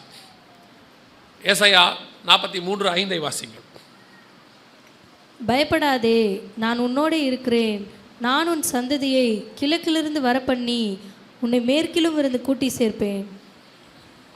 நான் வடக்கை நோக்கி கொடு என்றும் தெற்கை நோக்கி வைத்திராதே என்றும் சொல்லி, தூரத்திலிருந்து என் குமாரரையும் பூமியின் கடையார்ந்தத்திலிருந்து என் குமாரத்திகளையும் வரவழைப்பேன்னு ஆண்டவர் சொன்னார். சொன்னபடியே 1918 அவங்க திருப்பி கொண்டு வரப்பட்டு பால்ஃபர் டிக்ளரேஷன் அப்படிங்கிற ஒரு டிக்ளரேஷன், அதாவது ஒப்பந்தத்தின் மூலம் யூதர்கள் உள்ளே வருவதற்கு அனுமதி கொடுக்கப்பட்டது. ஆனால் யூதன் யாருமே அங்கே என்ன செய்யல, வரல. ஏன்னா அவங்கவுங்க ஊரில் அவங்க எப்படி இருந்தாங்க, ஆசீர்வாதமாக இருந்தாங்க. ஜெர்மனியில் ஒரு பக்கம், ரஷ்யாவில் ஒரு பக்கம், ருமேனியாவில் ஒரு பக்கம், இந்தியாவில் ஒரு பக்கம், எல்லா பக்கமும் அவங்க ஆசீர்வாதமாக இருந்தாங்க, ரொம்ப செழிப்பாக இருந்தாங்க. அதனால் அந்த ஊரை விட்டு வரத்துக்கு அவங்களுக்கு என்ன இல்லை, எண்ணம் இல்லை. சில நேரத்தில் ஆண்டவர் உங்களை அழைக்கும் போது உங்களுக்கு இருக்கிற இடத்த விட்டு வரதுக்கு என்ன செய்யாது. ஆமாம், அது ஊழியமாக இருக்கட்டும், சில காரியங்களாக இருக்கட்டும், நம்ம எப்போவுமே ஆண்டவர்கிட்ட போகிறது, எங்கே போகிறோம், எப்படி, அதை சொல்லுங்கள், அதெல்லாம் பார்த்துட்டு தான் வருவோம். அதான் நம்மளுடைய பழக்கம் இல்லையா? கானான் தேசத்துக்கு போ அப்படின்னா ஆபிரகாம் என்ன பண்ணிட்டாரு, புறப்பட்டு போயிட்டாரு, அவ்வளோதான். அங்கே போன தேசம் எப்படி இருந்துச்சு, பாலும் தேனும் ஓடுகிற தேசம். லோத்துவை புறப்பட்டு போன்னு ஆபிரகாம் சொல்கிறாரு. ஆனால் லோத்து என்ன பண்ணுறாரு, அப்படியே ஏறு எடுத்து பார்க்குறாரு, எந்த பக்கம் நல்லா இருக்குன்னு பார்க்குறாரு. ஒரு பக்கத்தில் நல்ல தண்ணி நீர்வளம் மிக்கதாக இருக்கு, தேவனுடைய தோட்டத்தை போல இருக்கு, எகிப்தை போல இருக்கு, சரி அங்கே போவோம் அப்படின்ட்டு அவர் நல்லா செலக்ட் பண்ணி போகிறார். ஆண்டவர் சொல்லி போகும்போது செலக்ட் பண்ணி போக முடியாது. செலெக்ஷனுக்கு உங்களுக்கு எனக்கு அதிகாரமே கிடையாது. நான் சொல்கிறது புரியுதா? அது ஊழியமோ எதுவோ, கர்த்தர் போன்னு சொன்னால் என்ன செஞ்சிடணும், போயிடணும். அந்த வார்த்தைக்கு நீங்கள் கீழ்ப்படுத்திட்டீங்கனாலே கர்த்தர் உங்களை ஆசீர்வதிக்க தொடங்கிடுவார். சில ஆட்கள் உட்காந்து ஆண்டவர்கிட்ட பேசிக்கிட்டு இருப்பாங்க, மல்லு கட்டிக்கிட்டு இருப்பாங்க, என்ன நடக்கும், நான் அப்படி போனால் என்ன ஆகும், அந்த இடத்துக்கு போனால் எனக்கு எப்படி ஆசீர்வதிப்பீர், இப்படி கேட்டுக்கிட்டே இருப்பாங்க. ஆண்டவர் கொஞ்ச நாள் பார்த்துக்கிட்டே இருப்பார். சில ஆட்கள் போகவே மாட்டான், அதான் முக்கியம். காலம் தாழ்த்திக்கிட்டே இருப்பான். டே ஊரே அழிய போது புறப்பட்டு போன்னு சொன்னால் லோத்து போக மாட்டார். அவர் தாமதித்து கொண்டிருக்கிறதை தூதர்கள் கண்டு கையை பிடிச்சி வெளியே கொண்டு வந்து விட்டானா. சில நேரத்தில் ஆண்டவர் அப்படி தான் கையை பிடிச்சி இழுத்துக்கிட்டு வர்றார் ஊழியத்துக்கு. சில ஆட்களை வான்னு சொன்னால் அதுக்கு அவங்களுக்கிட்ட 1000 காரணம் இருக்கும். எங்கள் அப்பா அம்மாவுக்கு காரியத்தை முடிச்சுட்டு வரேன்பான், தங்கச்சிக்கு கல்யாணம் பண்ணி முடிச்சுட்டு வரேன்பாங்க, கொஞ்சம் பேர் சொல்லுவாங்க எனக்கு கொஞ்சம் கடன்லாம் இருக்குது அடைச்சிட்டு வரேன்பாங்க, இன்னும் கொஞ்சம் பேர் சொல்லுவாங்க நான் ஒரு டிகிரி படித்து முடிச்சுட்டு வரேன்பாங்க. ஊழியத்தை பையனை ஆண்டவர் ஊழியத்துக்கு கொடுக்க சொல்லுவார். இவங்க என்ன பண்ணுவாங்கன்னா, எதுக்கு ஒரு டிகிரி முடிச்சுட்டு போ, அவன் தான் ஊழியத்துக்கு போகிறானே, எதுக்கு டிகிரி, அவன் தான் ஊழியத்துக்கு போகிறான். ஊழியத்துக்கு போகிறவனுக்கு முதல் க்ரைட்டீரியாவே, முதல் காரியமே என்னென்னா எல்லாவற்றையும் விட்டு வா. அதானே, மீனை வச்சுருந்தா மீனை விட்டு வா, வலையை வச்சுருந்தா வலையை விட்டு வா, அப்பா அம்மா கூட இருந்தால் அப்பா அம்மா விட்டுட்டு வா, பையன் இருந்தால் பையனை விட்டுட்டு வா. எதை ஆண்டவர் சொல்கிறாரோ அதை விட்டுட்டு வரணும், அவ்வளோதானே. எலிசா மாடையும் ஏறையும் விட்டுட்டு வந்தார். ஆண்டவர் சொன்னால் என்ன பண்ணணும், விட்டுட்டு வானா வரணும். இப்போ இவங்க சொல்லுவாங்க எதுக்கு ஒரு டிகிரி முடிச்சுட்டு போ, எதுக்கு டிகிரி, அப்படியே அங்கேயே அவன் வாழ்க்கையில் ஒரு பிண்டு குத்துறது. என்ன தெரியுமா, ஒருவேளை ஊழியத்தில் ஏதாவது நாசமாக போயிட்டீங்கன்னா கையில் உங்கள்கிட்ட என்ன இருக்குது, படிப்பு இருக்குது. அதாவது இவங்களுக்கு என்னென்னா, ஆண்டவரை விட படிப்பு மேலே பயங்கரமான மரியாதை. இப்போ ஆண்டவர் மேலே இவங்களுக்கு என்ன கிடையாது, பயமே கிடையாது, படிப்பு மேலே மரியாதை. ஒருவேளை ஏதாவது ஆகிப்போச்சுனாலும் கையில் என்ன இருக்கு, படிப்பு இருக்கு. படிப்பு உன்னை காப்பாற்றிடும், இல்லைன்னா நீ நடுத்தரம் தான் நிற்ப. படித்த பாதி பேர் நடுத்தரம் தான் நிற்கிறான். நான் படிக்க வேணான்னு சொல்கிற ஆளே கிடையாது. கர்த்தர் என்ன சொல்கிறாரோ அதை செய்யணும். கர்த்தர் அதை செஞ்சுட்டு போகிறாரு. நீங்கள் செய்யலைன்னு வச்சுக்கோங்களேன், செய்ய வைப்பார். அந்த ப்ராசஸ் இருக்குது பாருங்கள், அது ரொம்ப கஷ்டம். 1918 போக சொன்னாரா, இவங்க எவனுமே போகல. நீங்கள் போகாமல் இருந்தீங்கன்னா என்ன ஆகும்னு சொன்னார். ஆமோஸ் புஸ்தகம் 2ஆம் அதிகாரத்தில் வாசிச்சு பாருங்கள்.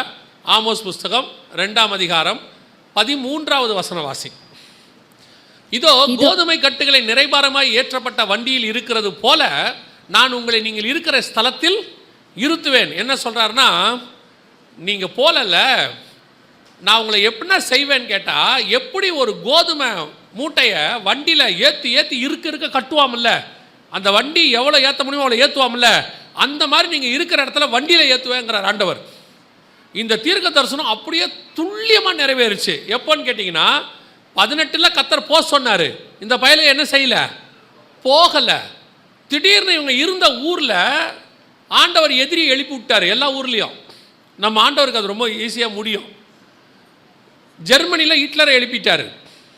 ரஷ்யாவில் ஒரு சர்வாதிகாரி ஸ்டாலின்னு வந்தார், அவர் எழுப்பி விட்டார். இத்தாலியில் முசோலினின்னு ஒருத்தனை எழுப்பிட்டார். எல்லா பக்கமும் யூதர்களுக்கு எதிர்ப்பு. கடைசியாக அவனுங்க 4 பக்கமும் யூதர்களை அடித்தான் பாருங்க. அடித்த அடியில் இப்போ நீங்கள் பாருங்கள், இந்த ட்ரெயினில் அவங்கள ஏற்றுவாங்க, எப்படி ஏற்றுவாங்கன்னு பாருங்கள். ஒரு கம்பார்ட்மெண்ட்டில் 150 பேர் 200 பேரை ஏற்றுவாங்க. ஒரு சின்ன ஜன்னல் தான் இருக்கும், அதில் மூச்சு கூட விட முடியாது. அவங்க எப்படி ஏற்றுறாங்க பாருங்கள். இது கோதுமை கட்டுகளை நீங்கள் இருக்கிற இடத்தில் கோதுமைகளை வண்டியில் இருக்கிறது போல உன்னை இருத்துவேன்றார் ஆண்டவர். தீர்க்க தரிசனம் அப்படியே துல்லியமாக நிறைவேறுச்சு. ஆண்டவர் சொன்னபடி ஒரு கம்பார்ட்மெண்ட்டில் 70 பேர் 50 பேர் இருக்கலாம், 200 பேர் ஏற்றுவான். அவங்க இறங்கி வந்துக்கிட்டே இருப்பாங்க. நீங்கள் பாருங்கள் எவ்வளோ பேர் இறங்கி வரான் பாருங்கள் ஒரு வண்டியிலேருந்து. கர்த்தர் சொன்னபடி ஆமோஸ் 2ஆம் அதிகாரத்தில் சொன்ன தீர்க்க தரிசனம் மிக துல்லியமாய் நிறைவேறுச்சு. அதே 2ஆம் அதிகாரத்தில் ஆண்டவர் அடுத்து சொல்கிறாரு, இங்கே பாருங்க, அதே 2ஆம் அதிகாரம் 16வது வசனம், பலசாலிகளுக்குள்ளே தைரியவான் அந்நாளிலே நிர்வாணியாய் ஓடி போவான் என்று கர்த்தர் சொல்லுகிறார். இது அன்னைக்கு உள்ள யூதர்கள் நிலைமை, அன்னைக்கு உள்ள ஜெர்மனியில் உள்ள யூதர்களுடைய நிலைமை. இன்றைக்கி யூதனை கண்டா உலகமே பயப்படுதில்ல, பெரிய இராணுவம், அவங்கள அடிக்க முடியாது உதைக்க முடியாது எல்லாம் சொல்கிறாங்கல்ல. இதுதான் 1936 உள்ள நிலைமை. அதோட அர்த்தம் என்ன தெரியுமா? கர்த்தர் நல்லபடியாக போன்னு சொல்லும் போது என்ன செஞ்சிடணும்? போயிடணும். செய்யுன்னு சொல்லும் போது என்ன பண்ணிடணும்? செஞ்சிடணும். முடியாது, இப்போ நடக்காது, அப்பா ஆகாது, இது செய்ய மாட்டேன், அதை செய்ய மாட்டேன் அப்படின்னு சொல்லி கடைசியாக என்ன ஆகும் தெரியுமா?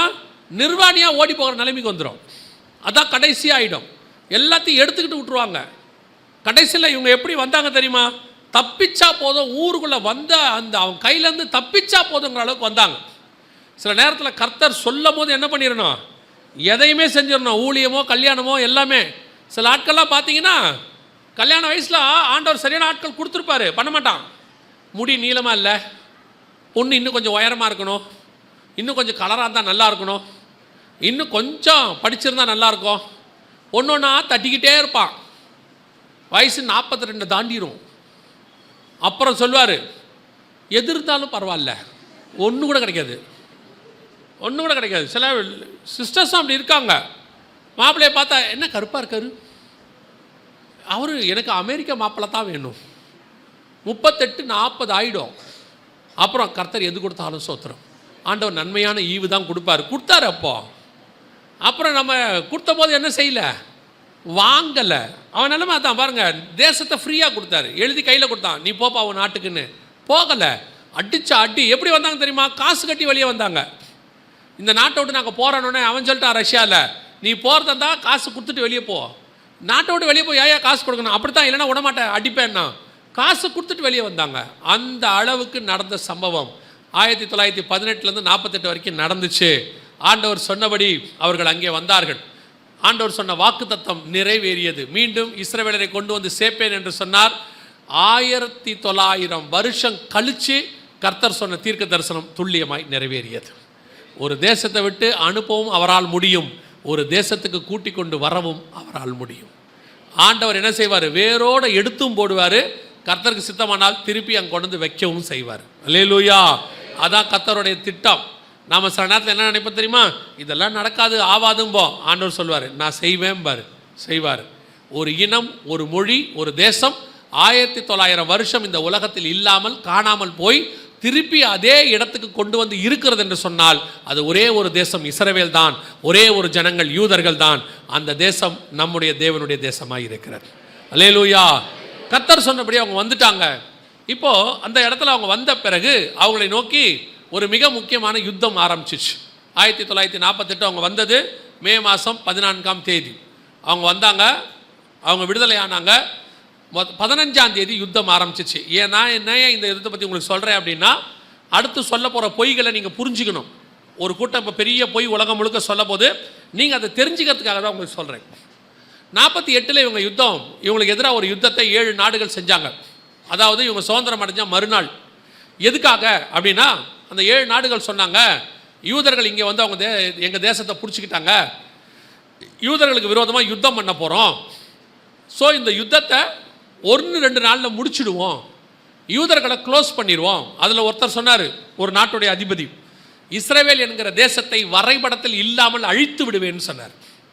ஸோ நாங்கள் யுத்தம் ஆரம்பிக்க போகிறோம்னு சொல்லிட்டு அவங்க என்ன சொன்னாங்க, உள்ளே இருந்த பாலஸ்தீனர்கள் அகதிகளை பார்த்து, சாரி இப்போ அவங்க அகதிகள், அன்னைக்கு அவங்க இருந்தாங்க, அவங்கள பார்த்து சொன்னாங்க, நீங்கள் எல்லாம் வெளியே வந்துருங்க, நீங்கள் எங்கள் சகோதரர்கள், நாங்கள் சண்டை போடும்போது உங்களை கொல்ல விரும்பலை, அதனால் நீங்கள் வெளியே வந்துருங்க, 1-2 நாளில் யுத்தம் முடிஞ்சிடும், யூதர்கள் சுதந்திரம் அடைஞ்சு 1 நாள் தான் ஆகுது, இராணுவம்லாம் ஸ்ட்ராங்காக இல்லை, அவங்கள க்ளோஸ் பண்ணி முடிச்சிடுவோம், 1-2 நாளில் திருப்பி நாங்கள் உங்களுக்கு என்ன பண்ணிடுறோம், தேசத்தை திருப்பி உங்கள் கையிலேயே கொடுத்துட்றோம், நீங்கள் ஆளுகை செய்யுங்க அப்படின்னு சொன்ன உடனே அன்னைக்கு இஸ்ரவேலுக்கு பிரதமராக இருந்தவர் டேவிட் பென்கூரியன், அந்த ஃபோட்டோவில் இருக்கிறார் பாருங்க, அவர் தான். அவர் சொன்னார், உள்ளுக்குள்ளே இருக்கிற பாலஸ்தீனர்கள் வெளியே போகாதீங்க, நாம் சேர்ந்து யுத்தம் பண்ணுவோம், முடிச்சுட்டு நாம் எல்லாரும் என்ன செய்வோம், ஒன்றாக பேச்சுவார்த்தையின் மூலமாக அதை தீர்த்து கொள்ளலான்னு சொன்னார். ஆனால் உள்ளே இருந்த பாலஸ்தீனர்கள் கேட்கல. அவங்க வெளியே இருந்த இந்த 7 நாடை நம்பினாங்க, வெளியே வந்தாங்க, யுத்தம் ஆரம்பிச்சிச்சு. ஆனால் அவங்க நினச்ச மாதிரி யுத்தம் 1-2 நாளில் முடிவடையல, சில வருஷங்கள் போச்சு. யுத்தம் முடிவு எப்படி வந்ததுன்னா, இஸ்ரவேல் 7 நாட்டையும் ஜெயிச்சிச்சு.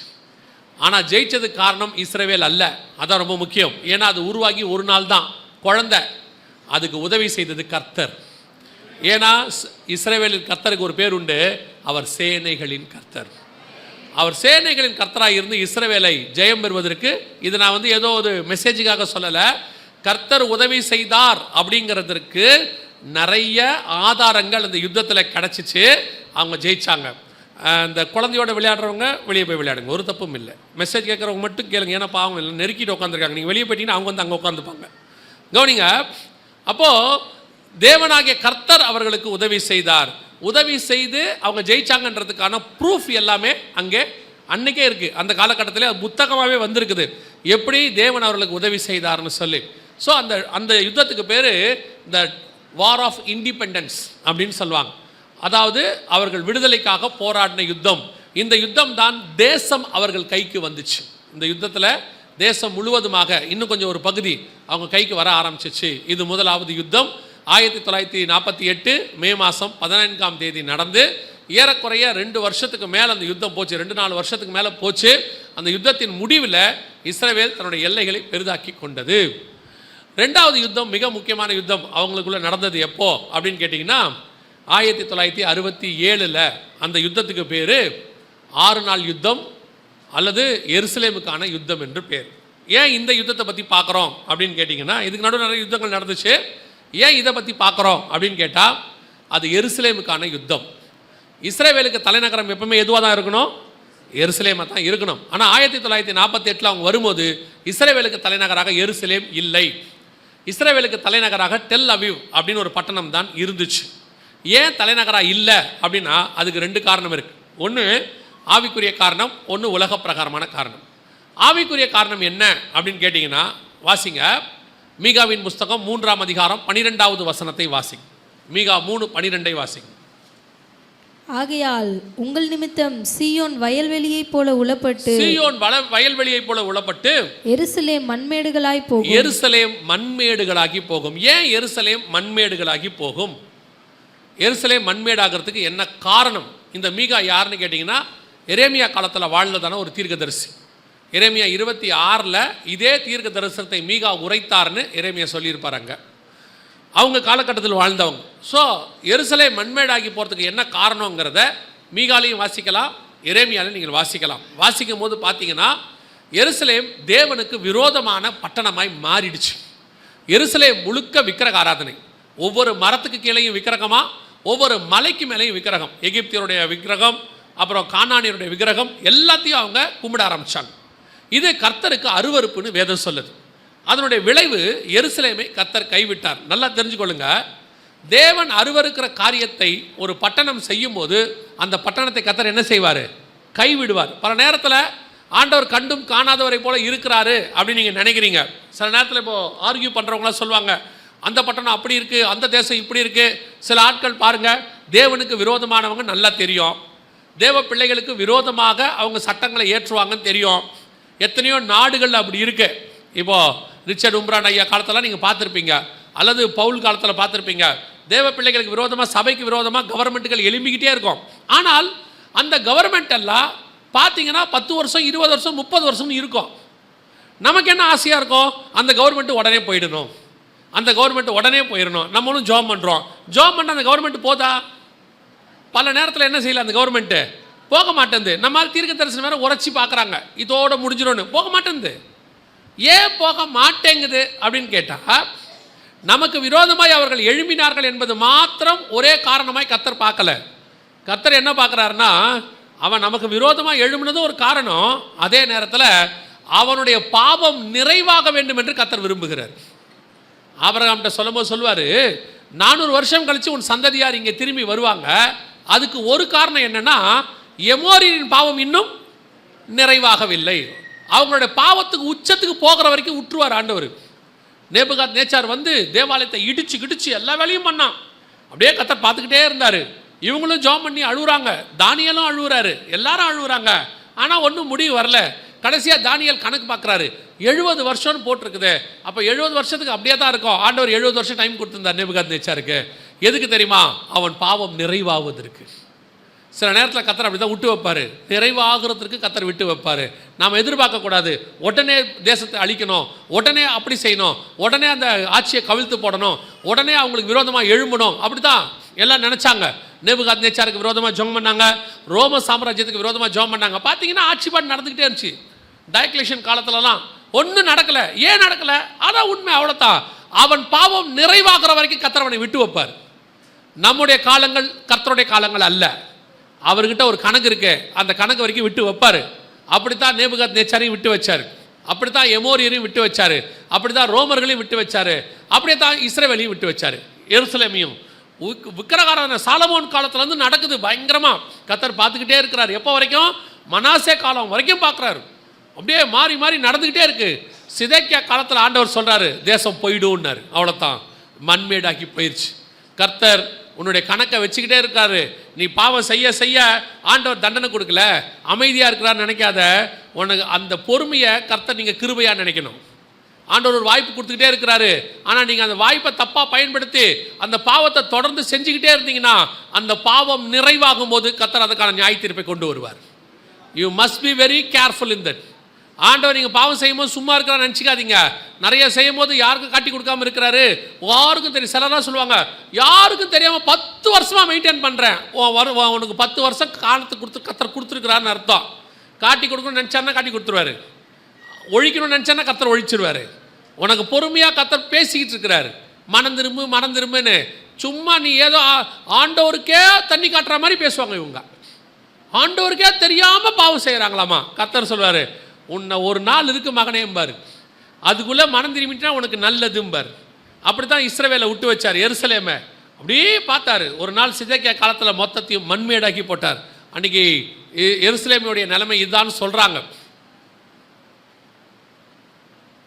இப்படி தான் எருசலேம் மாறிடுச்சு. அதாவது ஒருத்தர் புக்கை எழுதியிருக்கிறாரு, எருசலேமை சுற்றி பார்த்தவர் புக்கை எழுதியிருக்கிறாரு. எருசலேமில் ஒரு மரம் கூட இல்லாத காலம் இருந்துச்சாம். ஒரே ஒரு மரம் கூட கிடையாதாம்.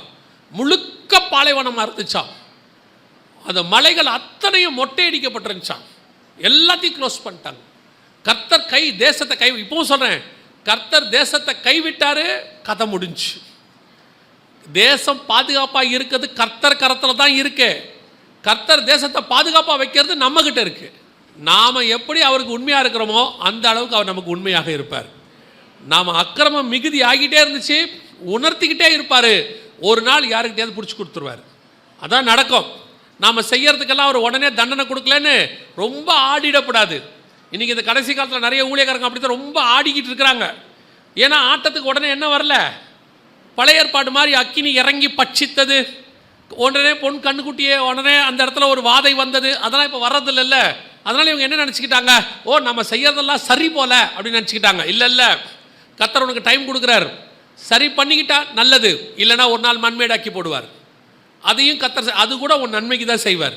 எல்லாத்தையும் மண்மேடாக்கி போட்டு திருப்பி கர்த்தர் சொல்வார், எப்படி இருந்த நீ எப்படி ஆகிட்ட பற்றியான்னு கேட்பார். நீ வயல்வெளியை போல இருந்த வனாந்தரமாய் மாறிவிட்டாயும்பார். அப்படி தான் ஆயிடுச்சு எருசலேம். கர்த்தர் சொன்னபடி மாறிவிட்டது. இது ஸ்பிரிச்சுவல் காரணம். உலக பிரகாரமான எருசலேம் இப்படி ஆகிறதுக்கு ஏன் தலைநகராக மாறலை அப்படின்னு கேட்டிங்கன்னா, அது 3 முக்கியமான மதங்களுக்கு மைய இடமாக பார்க்கப்பட்டது. இன்னும் கொஞ்சம் பேர் சொல்கிறாங்க நிறைய மதங்கள் அங்கே தான் உருவாச்சுன்னு சொல்கிறாங்க. ஆனால் 3 முக்கியமான மதம், ஒன்று யூத மதம், இன்னொன்று இஸ்லாமிய மதம், 3வது கிறிஸ்தவம். இது 3மே அங்கேருந்து தான் வந்துச்சு அப்படின்னு ஒரு காரியம் சொல்லப்படுது. நல்லா கவனிச்சுக்கொள்ளுங்க. யூதர்களுக்கு அங்கேருந்து வந்தது, அதுக்கு காரணம் இருக்குது, நம்ம எல்லாருக்கும் தெரியும். இந்த எருசலேமை பற்றி நம்ம அத்தனை பேருக்கு தெரியும். இன்னும் உங்களுக்கு அடுத்த ஒரு ப்ரூஃப் ஒன்று சொல்லணும். என்னன்னு கேட்டால், இந்த எருசலேம் யாருக்கு சொந்தம்னு இப்போ ஒரு சண்டை ஒன்று போயிட்டு இருக்கு ஐநா சபையில். உங்களுக்கும் நிறைய பேர் என்ன சொல்கிறாங்க தெரியுமா, எருசலேமை 2ஆக பிரிச்சுருவோம், அதுக்கு பேர் 2 ஸ்டேட் சொல்யூஷன் அப்படின்னு அர்த்தம். ஐநா சபையில் தீர்மானம் இருக்குது, நான் அதை உங்களுக்கு காட்டுறேன். எருசலேமை 2ஆக பிரிச்சுருவோம், 2ஆக பிரிச்சுட்டா பிரச்சனையே ஓவருங்க, சண்டையே இருக்காது. பாலஸ்தீனத்துக்கு பாதி, இஸ்ரேலுக்கு பாதியாக எருசலேமை 2ஆக பிரிச்சுருங்க, யாருக்கும் எந்த ப்ராப்ளமும் வராது அப்படின்னு சொல்கிறாங்க. சரி பிரிக்கலாமா அப்படின்னு கேட்டால் பைபிள் படி பிரிக்க முடியாது. ஆனால் இன்னொரு காரியமும் பார்க்கணும். சாலமோன்ட்ட 2 பெண்கள் வந்து ஒரு குழந்தைய எடுத்துகிட்டு வந்தாங்க. அந்த சம்பவம் ஞாபகம் இருக்குது தானே உங்களுக்கு? ஞாபகம் இருக்குதுல்ல? அப்படி இருக்கும்போது அந்த பிள்ளையை பெற்ற தாய் சொன்னா இது ஏன் குழந்தைன்னு. இன்னொருத்தம்மா சொல்லிச்சு இது ஏன் குழந்தைன்னு. இப்போ சாலமோன் சொன்னார் 2 என்ன பண்ணிடலாம், வெட்டிடுவோன்னாரு. வெட்டிடுவோம், ஆளுக்கு பாதியாக கொடுத்துருவான்னு. உடனே பிள்ளையை பெற்ற தாய் சொன்ன வார்த்தை என்ன, அது பிரிக்க, அது வெட்டக்கூடாது, உயிரோடு இருந்தாலும் பரவாயில்ல, யாருக்கிட்டே இருக்கட்டும், அவகிட்டே இருக்கட்டும். இப்போ சாலமோன் சொன்னார் அவள் தான் உண்மையான தாய்.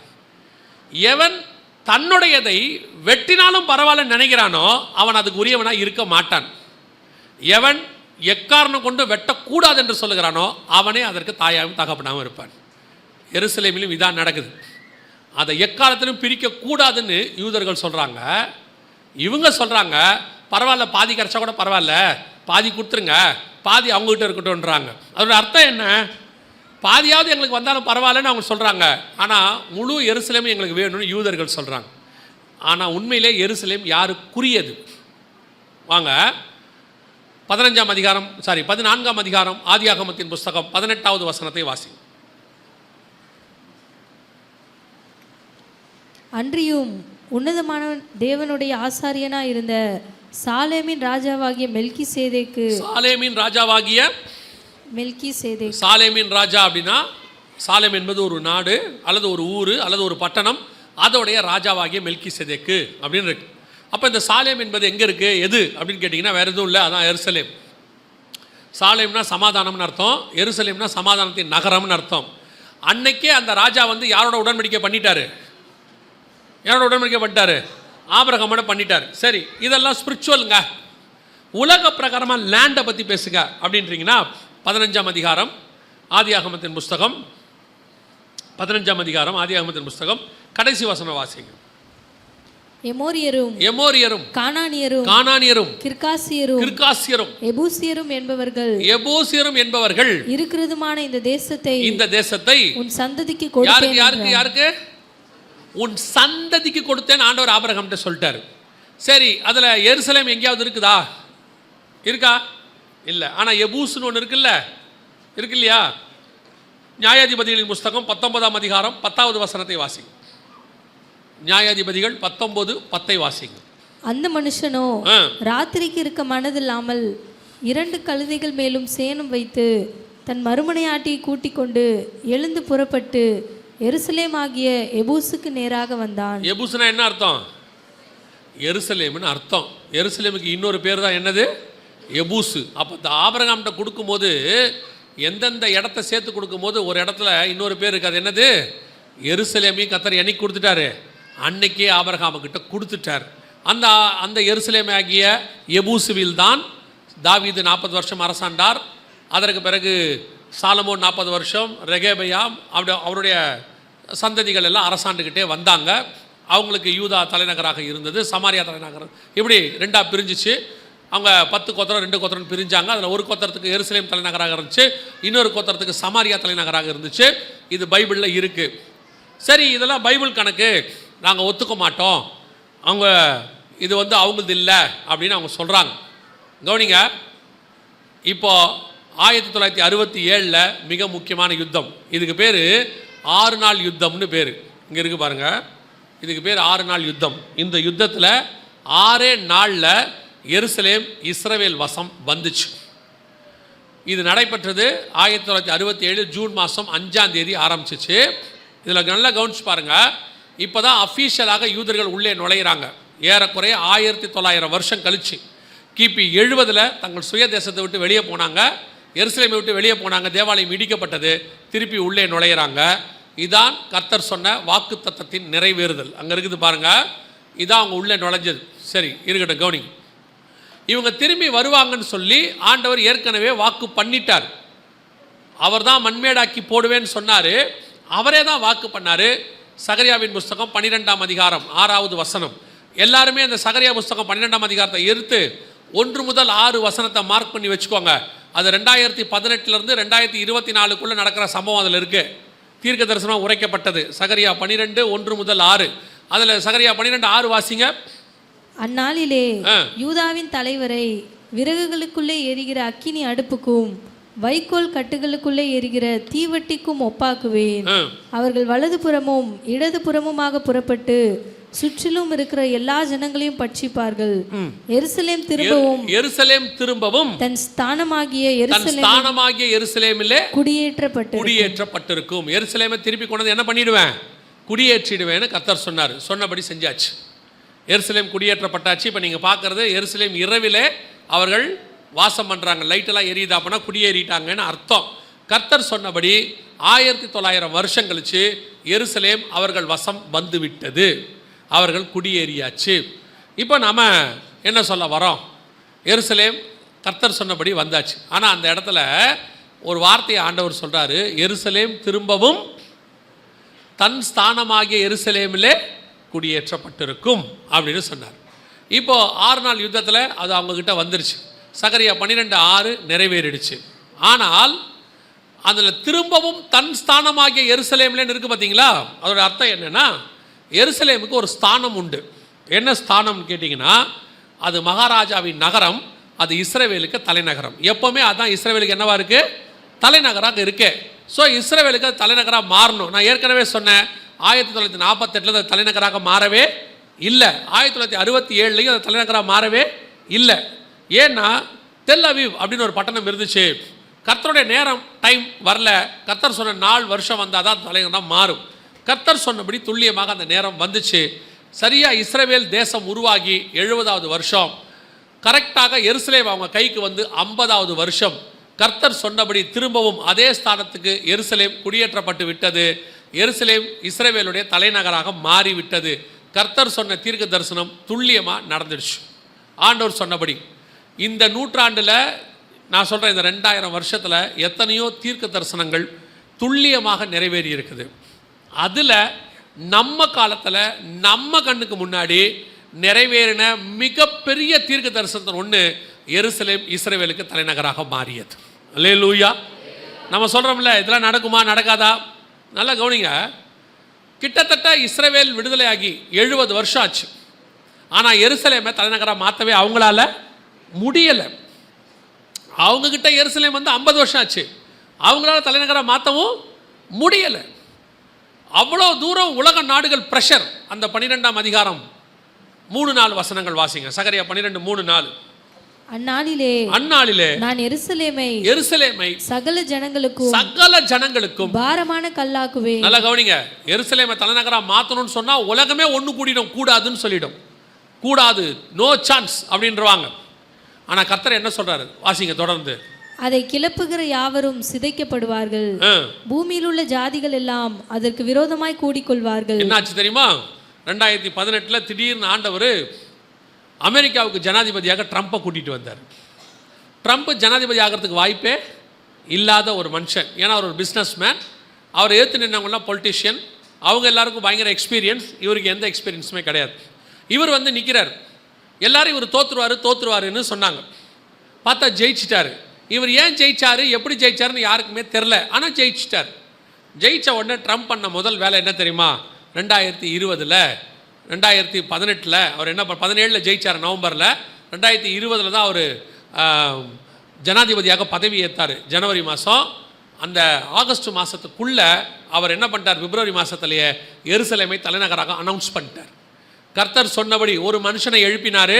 கோரேசை எழுப்பி தேவாலயம் கட்டினது போல, அர்தசாஷ்டா மன்னனை வச்சு அலங்கத்தை கட்டினது போல கர்த்தர் ட்ரம்பை வச்சு எருசலேமை தலைநகராக மாற்றிவிட்டார். அல்லேலூயா. இந்த காலகட்டத்தில் இவ்வளோ சேட்டிலைட் காலகட்டம், மாடர்ன் ஏஜ், இந்த காலகட்டத்தில் எதுவும் நடக்காது, கடவுள் இல்லை, பைபிள் இல்லை, அதெல்லாம் சும்மா இவ்வளோ சொல்கிறாங்க. கர்த்தருடைய வார்த்தையின் எழுத்தாகிலும் எழுத்தின் உறுப்பாகிலும் ஒழிந்து போகாது. கர்த்தர் சொன்ன வார்த்தை 100% ஆம் என்றும் ஆமேன் என்றும் நடக்கும். சொன்ன கர்த்தர் நம்முடைய தேவன் அப்படிப்பட்டதான ஒரு தேவன். சொன்ன மாதிரியே செஞ்சார் பாருங்க. எத்தனை வருஷம் கழிச்சு. அப்படி செய்யறதுக்கு நம்ம தேவனை தவிர வேற யாராலையும் முடியவே முடியாது. அவர் எவ்வளோ அழகாக நடத்தியிருக்கிறார் பாருங்க. இந்த காலகட்டத்தில் எருசலேமை தலைநகராக மாற்றுறதுக்கு வாய்ப்பே கிடையாது. ஏன்னு சொன்னால் உலக நாடுகள் அத்தனையும் அங்கே சொல்கிறாங்கல்ல 4வது வசனத்தில், பூமியின் ஜனங்களெல்லாம் ஏகமாய் அதற்கு விரோதமாய் கூடிக்கொண்டார்கள் இருக்குல்ல. இங்கே பாருங்கள் எவ்வளோ பேர் அது அகைன்ஸ்ட் ஆகிட்டாங்கன்னு பாருங்கள். இது அன்றைக்கி உள்ளதான பேப்பரில் வந்த செய்தி. அரபு நாடுகள், யூரோப்பியன் யூனியன் அவங்களுக்கு அகைன்ஸ்டாக எல்லா நாடும் சேர்ந்துக்குச்சு. எவ்வளோ நாடுன்னு கேட்டிங்கன்னா ஏறக்குறைய 128 நாடுகள் இந்த ட்ரம்ப்புக்கு அகைன்ஸ்டா இஸ்ரேவேலுக்கு தலைநகராக எருசலேமை மாற்றக்கூடாது அப்படின்னு சொல்லி ட்ரம்ப்புக்கு அகைன்ஸ்டா 128 நாடு ஓட்டு போட்டுச்சு. ஆதரவாக போட்டது என்னமோ 8-9 நாடு தான். ஆனால் எல்லாத்தையும் தாண்டி ட்ரம்ப் வீட்டோ பவரை பயன்படுத்தி இஸ்ரேவேலுக்கு தலைநகராக எருசலேமை கொண்டு வந்து நிறுத்தியாச்சு. கர்த்தர் சொன்ன தீர்க்க தரிசனம் துல்லியமாக என்ன செஞ்சிருச்சு? நிறைவேறி விட்டது. நான் இதை வைத்து உங்களுக்கு ஒன்று சொல்லுகிறேன். கர்த்தர் உங்களுக்கு ஒரு வாக்கு பண்ணி இருந்தால், கர்த்தர் உங்களுக்கு ஒன்று சொல்லி இருந்தால், ஆண்டவர் சொன்ன வாக்கு தத்துவத்துக்கு விரோதமான காரியங்கள் நடைபெற்று கொண்டிருக்கும். பார்க்கறதுக்கு நடக்காத மாதிரி இருக்கும். நடக்காதுன்னு சொல்லுவாங்க, மெடிக்கலி ப்ரூஃபும்பாங்க, சான்ஸே இல்லைம்பாங்க, இயற்கையா வழியே இல்லைம்பாங்க. ஆனா சொன்ன தேவன் உண்மை உள்ளவர். அவர் சொன்னது சொன்னபடி நடக்கும். அவர் சொல்லியும் செய்வாரோ செய்யாதிருப்பாரோ, வசனத்தும் நிறைவேற்றாதிருப்பார். கன்ஃபார்ம் ஆண்டவர் செய்வார். நீங்க வாக்கு தத்தத்தை மட்டும்தான் பிடிக்கணும். சுத்தி பேசுறவன் எதையுமே காதல் எடுக்கக்கூடாது. ஏன்னா இவன் பேசுறதெல்லாம் பிராக்டிக்கலா வாய்ப்பே இல்லைங்க. ஆனா நமக்கு சொன்னவர் சூப்பர் நேச்சுரல், அற்புதத்தின் தேவன். இயற்கையா வழி கிடையாதுங்க. ஆமா கிடையாது. செங்கடல் வந்துடுச்சு, வழி கிடையாது. நான் சொல்றேன் வழி இருக்கும் பாரு ஆண்டவர். என்னங்க சொல்றீங்க? பார்வன் சொல்லுவான், எப்படா வழி வரும்? பாரா வரும். சொன்ன தேவன் சொன்னாதான் வழி வரும். எப்படி வரும்? வரும், அவ்வளவுதான். சொன்ன ஆண்டவர் அப்படி நிறைவேற்றுவாரு. எனக்கு ஆண்டவர் சொல்லி கொடுத்தது ஒன்று தான், நீ வசனத்தை மட்டும் பிடிச்சிக்க, எவன் சொன்னதையும் கேட்காதேம்பாரு. ஒரு 10-15 பேர் சில வருஷத்துக்கு முன்னாடி எழும்பி ஒன்று சொன்னாங்க, உன் ஊழியத்தை ஒழிச்சு காட்டுறேன் பாரு. இதே வார்த்தையை சொன்னாங்க, ஊழியத்தை ஒழிச்சு காட்டுறேன் பாரு அப்படின்னாங்க. ஆண்டவர் சொன்னார், நான் உன்னை ஊழியக்காரனா அபிஷேகம் பண்ணியிருக்கேன், அவன் எப்படி உன்னை ஒழிக்க முடியும்? ஆண்டவர் சொன்னார், நீ என்ன நம்பு, அவன் சொல்கிறத நம்பாது. உண்மை நடந்தது என்ன தெரியுமா? சொன்னவங்க என்ன ஆனாங்கன்றது எனக்கு தேவையே இல்லை. ஆனால் இந்த ஊழியத்தை விட்டு அவர்களால் என்னை எடுக்கவே முடியலை. காரணம், கர்த்தர் என்னோடு கூட இருந்தார். இன்னைக்கும் இந்த ஊழியம் நடைபெற்று கொண்டு இருக்கிறது. சொன்ன தேவன் உண்மை உள்ளவர். அவ்வளோதான். நம்ம பிடிக்க வேண்டியது வாக்கு தத்தத்தை, வசனத்தை தான். இது நித்திய ஜீவ வசனம். கர்த்தர் சொன்னபடி துல்லியமாய் எருசலேம் இஸ்ரவேலுக்கு தலைநகராய் மாறிவிட்டது. திரும்பவும் அதே ஸ்தானத்துக்கு வந்துருச்சு. 2 விஷயத்தை சொல்லிட்டு அடுத்த பாயிண்ட்டுக்கு போகிறேன். ஒன்று, யார் என்ன சொன்னாலும் எருசலேம் இஸ்ரவேலுக்கு உரியது. அதை பிரிக்க ஒரு நாளும் கர்த்தர் ஒத்துக்கவே மாட்டார். இந்த மீடியாவில், யூடியூப்பில், வாட்ஸ்அப்பில் ஒரு 4 பேர் உட்காந்து பரபரன்னு பேசிக்கிட்டு இருப்பான், கத்திக்கிட்டு இருப்பான் ஒவ்வொரு டிவிலையும். அது எப்படிங்க? நாம் பிரிச்சிட்டோம்னா சமாதானமே வந்துருங்கம்மா. வரவே வராது. அவன் சொல்கிறதெல்லாம் சும்மா. 2வது உங்களுக்கு சொல்கிறேன், இந்த சம்பவங்களை செய்த ஆண்டவர் சொன்ன காரியம் நிறைவேறினால் அவர் சொன்ன எல்லா விஷயங்களும் நடக்கும். அல்லேலூயா. இப்போது எருசலேம் வந்துருச்சு. 3வது, இதுதான் ரொம்ப முக்கியமானது. நீங்கள் வாசிங்க பாருங்கள், எசேக்கியேல் 38:8. அதை இன்னொரு தடவை வாசிங்க பார்ப்போம். எசேக்கியேல் 38:8 இன்னொரு தடவை வாசிங்க.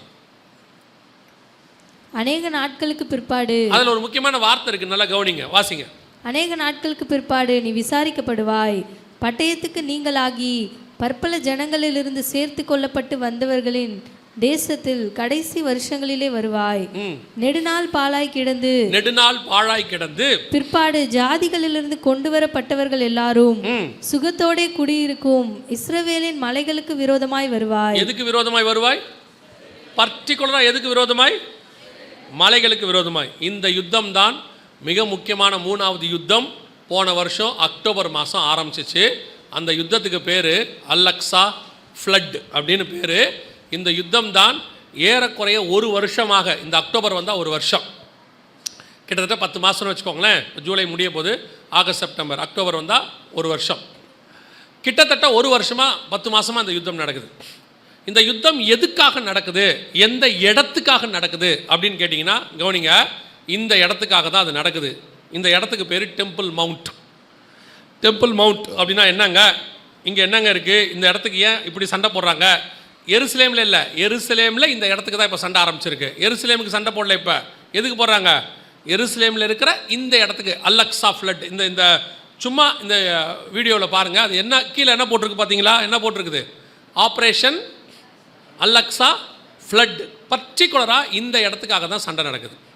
சரி, இந்த இடம் என்ன இம்பார்ட்டன்ட், என்ன இடம் அப்படின்னு கேட்டிங்கன்னா, இது எருசலேம் தேவாலயம் இருந்த இடம். எருசலேம் தேவாலயம். இந்த எருசலேம் தேவாலயத்தை பற்றின சரித்திரம் நம்ம பைபிளில் உள்ளவங்களுக்கு, பைபிளில் உள்ளதே நிறைய பேருக்கு சில விஷயங்கள் தெரியாது. இது என்ன இடம், எவ்வளோ முக்கியம், இது யாருக்குரியது, இந்த இடத்த எங்களுக்கு கொடுங்க அப்படின்னு ஹமாஸ்காரங்க சண்டை போட்டாங்க. அதான் அக்டோபர் 7 யுத்தம் ஆரம்பிச்சிச்சு. இந்த இடத்த நாங்கள் எடுத்துக்க போகிறோம் அப்படின்னாங்க. இந்த இடத்த கொடுக்கவே முடியாதுன்னு யூதன் சொல்கிறான். சரி, இது என்ன இடம், இது என்ன இம்பார்ட்டன்ஸ் அப்படின்னு கேட்டிங்கன்னா, 22ஆம் அதிகாரத்தில் ஆதியாகமத்தில் 3வது வசனத்தில் ஆபிரகாம் அதிகாலையில் எழுந்து, வாசிங்க. ஆபிரகாம் அதிகாலையில் எழுந்து தன் கழுதையின் மேல் சேணம் கட்டி தன் வேலைக்காரரில் 2 பேரையும் தன் குமாரன் ஈசாக்கையும் கூட்டிக் கொண்டு தகன பலிக்கு கட்டைகளையும் பிளந்து கொண்டு தேவன் தனக்கு குறித்த இடத்திற்கு புறப்பட்டு போனான். இருக்கா? தேவன் தனக்கு குறித்த இடத்திற்கு புறப்பட்டு போனான். அந்த குறித்த இடம்னு இருக்கு பார்த்தீங்களா, அது எங்க அப்படின்னு பார்த்தீங்கன்னா, மோரியா மலைகளில் ஒன்றின் மேல் அப்படின்னு இருக்கு. மோரியா மலைகள் ஒன்றின் மேல் புறப்பட்டு போனான். இப்போ அடுத்த வசனம் பாருங்க, 4வது வசனம். 3ஆம் நாளில் ஆபிரகாம் தன் கண்களை ஏறெடுத்து பார்த்து தூரத்திலே அந்த இடத்தை கண்டான். அப்பொழுது ஆபிரகாம் தன் வேலைக்காரரை நோக்கி, நீங்கள் கழுதை. 9வது வசனம். 9வது வசனம். தேவன் அவனுக்கு சொல்லியிருந்த இடத்துக்கு வந்தார்கள். அங்கே ஆபிரகாம் ஒரு பலிபீடத்தை உண்டாக்கி, கர்த்தர் ஏற்கனவே ஈசாக்கு பலியிடுவதற்கான ஒரு இடத்தை ஃபிக்ஸ் பண்ணிட்டார் மோரியா மலையில். அந்த இடத்துக்கு பேர் தான் டெம்பிள் மவுண்ட். அங்கே தான் ஈசாக்கு பலியிடும்படி கொண்டு போகப்பட்டார். அங்கே அவர் ஒரு பலிபீடம் கட்டினான். அந்த இடத்திற்கு யெகோவா ஈரே என்று அவன் பெயரிட்டான். பின்னாடி அங்கே இருக்குது பாருங்க, 14வது வசனம். ஆபிரகாம் அந்த இடத்துக்கு யெகோவா ஈரே என்று பெயரிட்டான். அதனாலே கர்த்தருடைய பர்வதத்திலே பார்த்து கொள்ளப்படும் என்று இந்நாள் வரைக்கும் சொல்லப்பட்டு வருகிறது. அந்த இடம் தான் யெகோவா ஈரே. சரி, இந்த இடம் ஆபிரகாம் காலத்துல இருந்து. இதுக்கு அடுத்து இந்த இடத்தை யார் வாங்கினா அப்படின்னு கேட்டிங்கன்னா, 1 நாளாகமத்தின் புஸ்தகம் 21ஆம் அதிகாரத்தில் ஓர்னான் கையிலிருந்து தாவீது ஒரு இடத்தை வாங்குகிறார். தாவீது இடத்தை வாங்கி தான் அங்கே தேவாலயம் கட்டுவதற்கு ஃபர்ஸ்ட் அங்கே ஒரு பலிபீடம் கட்டுறாரு. அதற்கு பிறகு அந்த இடத்துல தான் சாலமோன் என்ன பண்ணாரு, தேவாலயம் கட்டினார் என்று சொல்லி பார்க்கிறோம். அந்த இடம் தான் இந்த இடம். இதான் சாலமோன் தேவாலயம் இருந்த இடம். அதற்கு பிறகு இந்த தேவாலயம் இடிக்கப்பட்டது. நேபுகாத் நேச்சார் வந்து இடிச்சிட்டார். திருப்பி 2வது 70 வருஷம் கழிச்சு செருபாபேல் இங்கே வந்து ஒரு ஆலயம் கட்டினார். கிபி 70 தீத்துராயன் ரோமர்கள் அந்த ஆலயத்தை இடிச்சிட்டாங்க. இந்த 2 ஆலயத்தையும் இடிக்கிறதுக்கு என்ன காரணம், அது ரொம்ப முக்கியம். அதை நம்ம பார்க்கணும். ஏன் இடிச்சிட்டாங்கன்றது நம்ம பார்க்கணும். சாலமோன் தேவாலயத்தை இடிப்பதற்கு என்ன காரணம், வாசிங்க. எசேக்கியேல் கொஞ்சம் வேகமாக வாசிங்க. எசேக்கியேல் புஸ்தகம் 8ஆம் அதிகாரம் 6வது வசனத்தை வாசிங்க. அவர் என்னை நோக்கி, மனுபுத்திரனே, அவர்கள் செய்கிறதை காண்கிறாயா? என் பரிசுத்த ஸ்தலத்தை விட்டு என்னை தூரமாய் போக பண்ணும்படியான இஸ்ரவேல் வம்சத்தார் இங்கே செய்கிற மிகுந்த அருவருப்புகளை காண்கிறாய் அல்லவா? தேவாலயத்துக்குள்ள என்ன இருந்துச்சு? இன்னைக்கு அந்த 8ஆம் அதிகாரத்தில் என்னென்ன அருவருப்பு இருக்குதோ எல்லா அருவருப்பும் இன்னைக்கு பல தேவாலயங்கள்ல இருக்கு. அதை போய் அப்புறமா நீங்க படிச்சுக்கோங்க. அருவருப்பு ஆலயத்துக்குள்ளே வரும்போது கர்த்தர் ஆலயத்தை என்ன பண்ணுவார், இடிச்சு போடுவார். இன்றைக்கும் உலகம் முழுக்க அருவருப்பு ஆலயத்துக்குள்ளே வந்துருச்சு. ஓரின சேர்க்கை, ஆணுக்கு ஆணுக்கு கல்யாணம், பெண்ணுக்கு பெண்ணுக்கு கல்யாணம், அப்புறம் ஒருத்தருக்கு 2 கல்யாணம், இன்னொருத்தருக்கு 3 கல்யாணம், இந்த அம்மாவுக்கு அது 2வது கல்யாணம், அவருக்கு இது 3வது கல்யாணம், சபைக்குள்ளேயே டிவோர்ஸு, எல்லாம் மண்ணாங்கட்டியும் இருக்குல்ல. இதுக்கு பேர் தான் அருவருப்பு. சபைக்குள்ள அதுக்கு பேர் என்னது, அருவருப்பு. இந்த அருவருப்பு சபைக்குள்ளே என்ன செய்யக்கூடாது, வரக்கூடாது. இன்னைக்கு சபை மிக மோசமான இடத்துக்கு, அருவருப்பான இடத்துக்கு போயிருச்சு. இன்னைக்கு சினிமாக்காரர்கள், அரசியல்வாதிகள் பண்ணுற அரசியலை விட மோசமான அரசியல் சபைக்குள்ளே இருக்கு. சினிமாக்காரன் ஆடுற ஆட்டத்தை விட மோசமான ஆட்டம் சபைக்குள்ளே இருக்கு. இன்னைக்கு உலகத்துக்கும் இங்கே எந்த வித்தியாசமும் இல்லை. நான் இன்னும் சினிமாவை தாண்டி சொல்கிறேன், குடிகாரர்கள் ஆடுற ஆட்டத்தை சபைக்குள்ளே ஆடுறான். இன்னைக்கு குடிகாரனை போல ஆடுறான். அதையும் ஒரு கூட்டம் ரசிக்குது. கர்த்தர் கண்டும் காணாதவரை போல இருக்கிற தேவன் அல்ல. ஆண்டவர் சொல்றாரு, என் பரிசுத்த ஸ்தலத்தை விட்டு நான் தூரமாக போயிட்டேன். ஃபர்ஸ்ட் கர்த்தர் செய்கிறது என்ன தெரியுமா, ஆலயத்தை விட்டு போயிடுவார். ஏதோ ஆண்டவர் எல்லாம் ஜாலியாக இருக்காருன்னு நினச்சிக்காதீங்க. அவர் பாவத்தை பார்க்க மாட்டாத சுத்த கண்ணன். அப்படியே ஒரு நாள் வரும், மொத்தத்தையும் டெமாலிஷ் பண்ணிட்டு போயிட்டே இருப்பார், க்ளோஸ் பண்ணுறார். 2வது ஆலயத்தை ஏன் இடிச்சார், வாசிங்க. மத்தேயு எழுதின சுவிசேஷம் 21ஆம் அதிகாரம் 12வது வசனத்தை வாசிங்க. இயேசு தேவாலயத்தில் பிரவேசித்து ஆலயத்திலே விற்கிறவர்களும் கொள்ளுகிறவர்களும் ஆகிய யாவரையும் வெளியே துரத்தி காசுக்காரருடைய பலகைகளையும் புறா விற்கிறவர்களின் ஆசனங்களையும் கவிழ்த்து, என்னுடைய வீடு ஜெப வீடு என்னப்படும் என்று எழுதியிருக்கிறது, நீங்களோ அதை கல்லர் குகையாக்கினீர்கள் என்றார். பிசினஸ் சென்டரா மாத்திட்டானா. சர்ச் என்னவா மாறிடுச்சு, பிசினஸ் சென்டர். இன்னைக்கு நிறைய சர்ச் இல்லை, பெரும்பான்மையான சர்ச் பிசினஸ் சென்டர் தான். கொஞ்சம் சபைகள் தான் இன்னும் கிறிஸ்துவுக்குள்ளே ஆவிக்குள்ளே கரெக்டாக இருக்கு. நிறைய சென்டர் வியாபார ஸ்தலம் தான், வியாபாரம் இல்லாத சர்ச்சே இல்லைங்கிற அளவுக்கு போயிட்டே இருக்கு. ஏதோ ஒன்று வியாபாரம் பண்ணுறான், அதை ஏதாவது ஒரு பேரில் வியாபாரம் பண்ணுறான். இப்போ அவன் ஏன் புறாவை விற்றான்? ஆலயத்துக்குள்ள பலி செலுத்துறதுக்கு விற்றான். பலி எங்கே செலுத்துவாங்க? ஆலயத்தில் செலுத்துவாங்க. அப்போ ஆலயத்தில் பலி செலுத்துறதுக்கு புறாவை அங்கே பக்கத்திலே விற்கிறது சரியா தப்பா? அவன் ஒருத்தன் பலி செலுத்த வரான், அவன் புறாவை பலி செலுத்த வரான். அப்போ புறாவை பலி செலுத்த வரவனுக்கு புறா தேவைப்படுது. அதை வாங்கிறதுக்கு பதிலாக பக்கத்திலே விற்கிறாங்க உள்ளியா சர்ச்சிலேயே வாங்கி அங்கேயே பலி கொடுக்கறது சரியா தப்பா? பார்க்கறதுக்கு சரி மாதிரி தானே இருக்கு. அப்புறம் இயேசுநாதர் தப்புங்கிறாரு. சபையினுடைய வேலை புறா விற்கிறவனுக்கு புறா விற்கிறது வேலை இல்லை. சபையினுடைய வேலை உள்ளுக்குள்ள என்ன விற்கக்கூடாது? புறா விற்கிறவங்கிட்ட போய் நீ வாங்கிக்க, அதை வெளியே விற்றுக்க. சபையுடைய வேலை பிஸ்னஸ் இல்லை. சபையினுடைய வேலை ஆவிக்குரிய விதத்தில் கான்சன்ட்ரேட் பண்ணுவது, வியாபாரத்தில் கான்சன்ட்ரேட் பண்ணுறது இல்லை. இப்போ சபைக்குள்ளே என்ன பண்ணுவீங்க? கடை கட்டி விடுவீங்க. சபைக்குள்ளே என்ன பண்ணுவீங்க? வியாபாரம் பண்ணுவீங்க. எங்க பைபிள் இல்லாதவங்களுக்கு பைபிள் விற்கிறோம், தப்பா? தப்பு. அவன் பைபிளை போய் பைபிள் விற்கிற இடத்துல வாங்க சொல்லுங்க. இங்கே வந்து கேட்குறான், பைபிள் என்ன விலை? 200 ரூபா. என்னங்க சொல்கிறீங்க? வெளியே 180. அது கொரியன் பேப்பர், இது சொரியன் பேப்பர். சர்ச்சுக்குள்ள நடந்துகிட்டு இருக்கு வியாபாரம். இங்கே ஆராதனை போய்கிட்டு இருக்கு, அங்கே வடை வித்துக்கிட்டு இருக்கு. கேட்டால் பில்டிங் ஃபண்டு. ஆலயத்தை கட்டுகிறதற்கு கர்த்தருக்கு தெரியும், அவர் கை குறுகி போகவில்லை. நமக்கு தான் விலைவாசி ஏறி இருக்கு, பரலோகத்துக்கு விலைவாசி ஏறவே இல்லை. ஏன்னா நமக்கு இந்த ஆட்சி மாற மாற விலைவாசி ஏறும். பரலோகத்தில் தான் ஆட்சியே மாறாத, ஒரே தேவன் தானே. ஆசீர்வதிக்கிற தேவன் எல்லா காலத்திலும் ஆசீர்வதிக்க வல்லமை உள்ளவராக இருக்கிறார். இன்னைக்கு சபை எப்படி இருக்கு? Business centre. ஊழியக்காரனும் விற்கிறான், விசுவாசியும் விற்குது. சபைக்குள்ளேயே வட்டி கூடுது. சபைக்குள்ள புடவை விற்குது. சபைக்குள்ள புடவை விற்றா ஸ்பிரிச்சுவல் புடவையா, ஜபத்தோட விற்கிது. இவங்க இங்கே உட்காந்து ஆவியை ஊத்துங்கிறாங்க. அது அங்கே உட்காந்து பார்டர் பார்த்தீங்களா, பச்சை கலர் பார்டர் போட்டு எங்கே நடக்குது? சர்ச்சுக்குள்ள சபைக்குள்ள உட்காந்துக்கிட்டு எம்எல்ஏ மார்க்கெட்டுக்கு ஆள் பிடிக்கிறான், 4 பேரா. ஒரு வயல பரலோகத்துக்கு போக மாட்டேன், தெரிஞ்சுக்க. சபை என்பது வியாபார ஸ்தலம் இல்லை. சபையில் ஆராதிக்க மட்டும்தான் இங்கே வரணும். ஆராதிச்சுட்டு வீட்டுக்கு போயிடணும். உங்கள் வியாபாரத்தெல்லாம் காம்பவுண்டுக்கு வெளியே வச்சுக்கணும். கொஞ்சம் கொஞ்சமாக ஆரம்பித்து நீ கரப்ட் ஆனது பத்தாத, ஊழியக்காரனை கரப்ட் ஆகி இன்னைக்கு சபை முழுக்க முழுக்க பிஸ்னஸ் சென்டர். சபை கட்டும் போதே கீழே 2 கடையோட கட்டுறாங்க. தொலைஞ்சுதுவோ, ஏன்னா வாடகைக்கு விடுறதுக்கு வசதியாக இருக்குமா? கவனிச்சு கொள்ளுங்க. ஏதோ ஆண்டவர் உங்களுக்கு ஒரு வாய்ப்பு கொடுக்குறாரு திருந்தறதுக்கு, திருந்திட்டீங்கன்னா நல்லது. இல்லைன்னா என்ன செய்வாரான் தெரியுமா? மத்திய 24:2 சொல்லுது, ஒரு கல்லின் மேல் ஒரு கல் இல்லாதபடிக்கு என்னவாகும்? இடிக்கப்பட்டு போகும். இதே ஆலயத்தை கர்த்தர் கட்டும்போது சொல்றார், ஆகாய் 2:15, ஒரு கல்லின் மேல் ஒரு கல் வைத்து கட்டப்பட்ட நாள் முதல் கொண்டு. அப்படிதானே இருக்குது.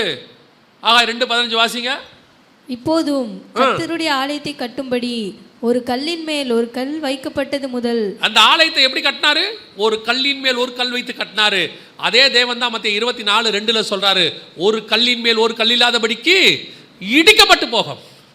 நல்லா தெரிஞ்சுக்கொள்ளுங்க, தேவனுக்கு விரோதமான காரியத்தில் சபை ஈடுபடவே கூடாது. சபையினுடைய வேலை தேவனை ஆராதிப்பதற்கான ஸ்தலம். இங்கே வந்து கர்த்தரை ஆராதிக்கணும், வசனத்தை கேட்கணும், வசனத்தின்படி வாழ்க்கையை அமைச்சு கொள்ளணும். உங்க சேட்டைகளுக்கு இது இடம் கிடையாது.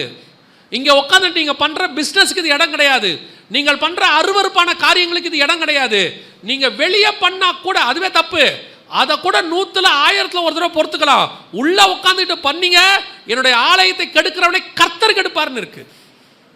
கேர்ஃபுல்லா இருந்துக்கணும். அந்த கடைசி காலத்துல துணிகரம் வந்துருச்சு ஜனங்களுக்கு, பயங்கரமான துணிகரம்.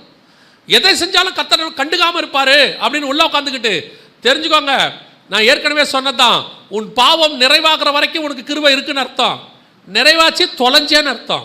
இப்பவே திருந்துட்டினா நல்லதுன்னு அர்த்தம். அதான் ஆண்டவர் சொன்னார், ஒரு கல்லின் மேல் ஒரு கல்லில் வீட்டுக்கு என்ன செய்யுமா? இடிக்கப்பட்டு போகும்.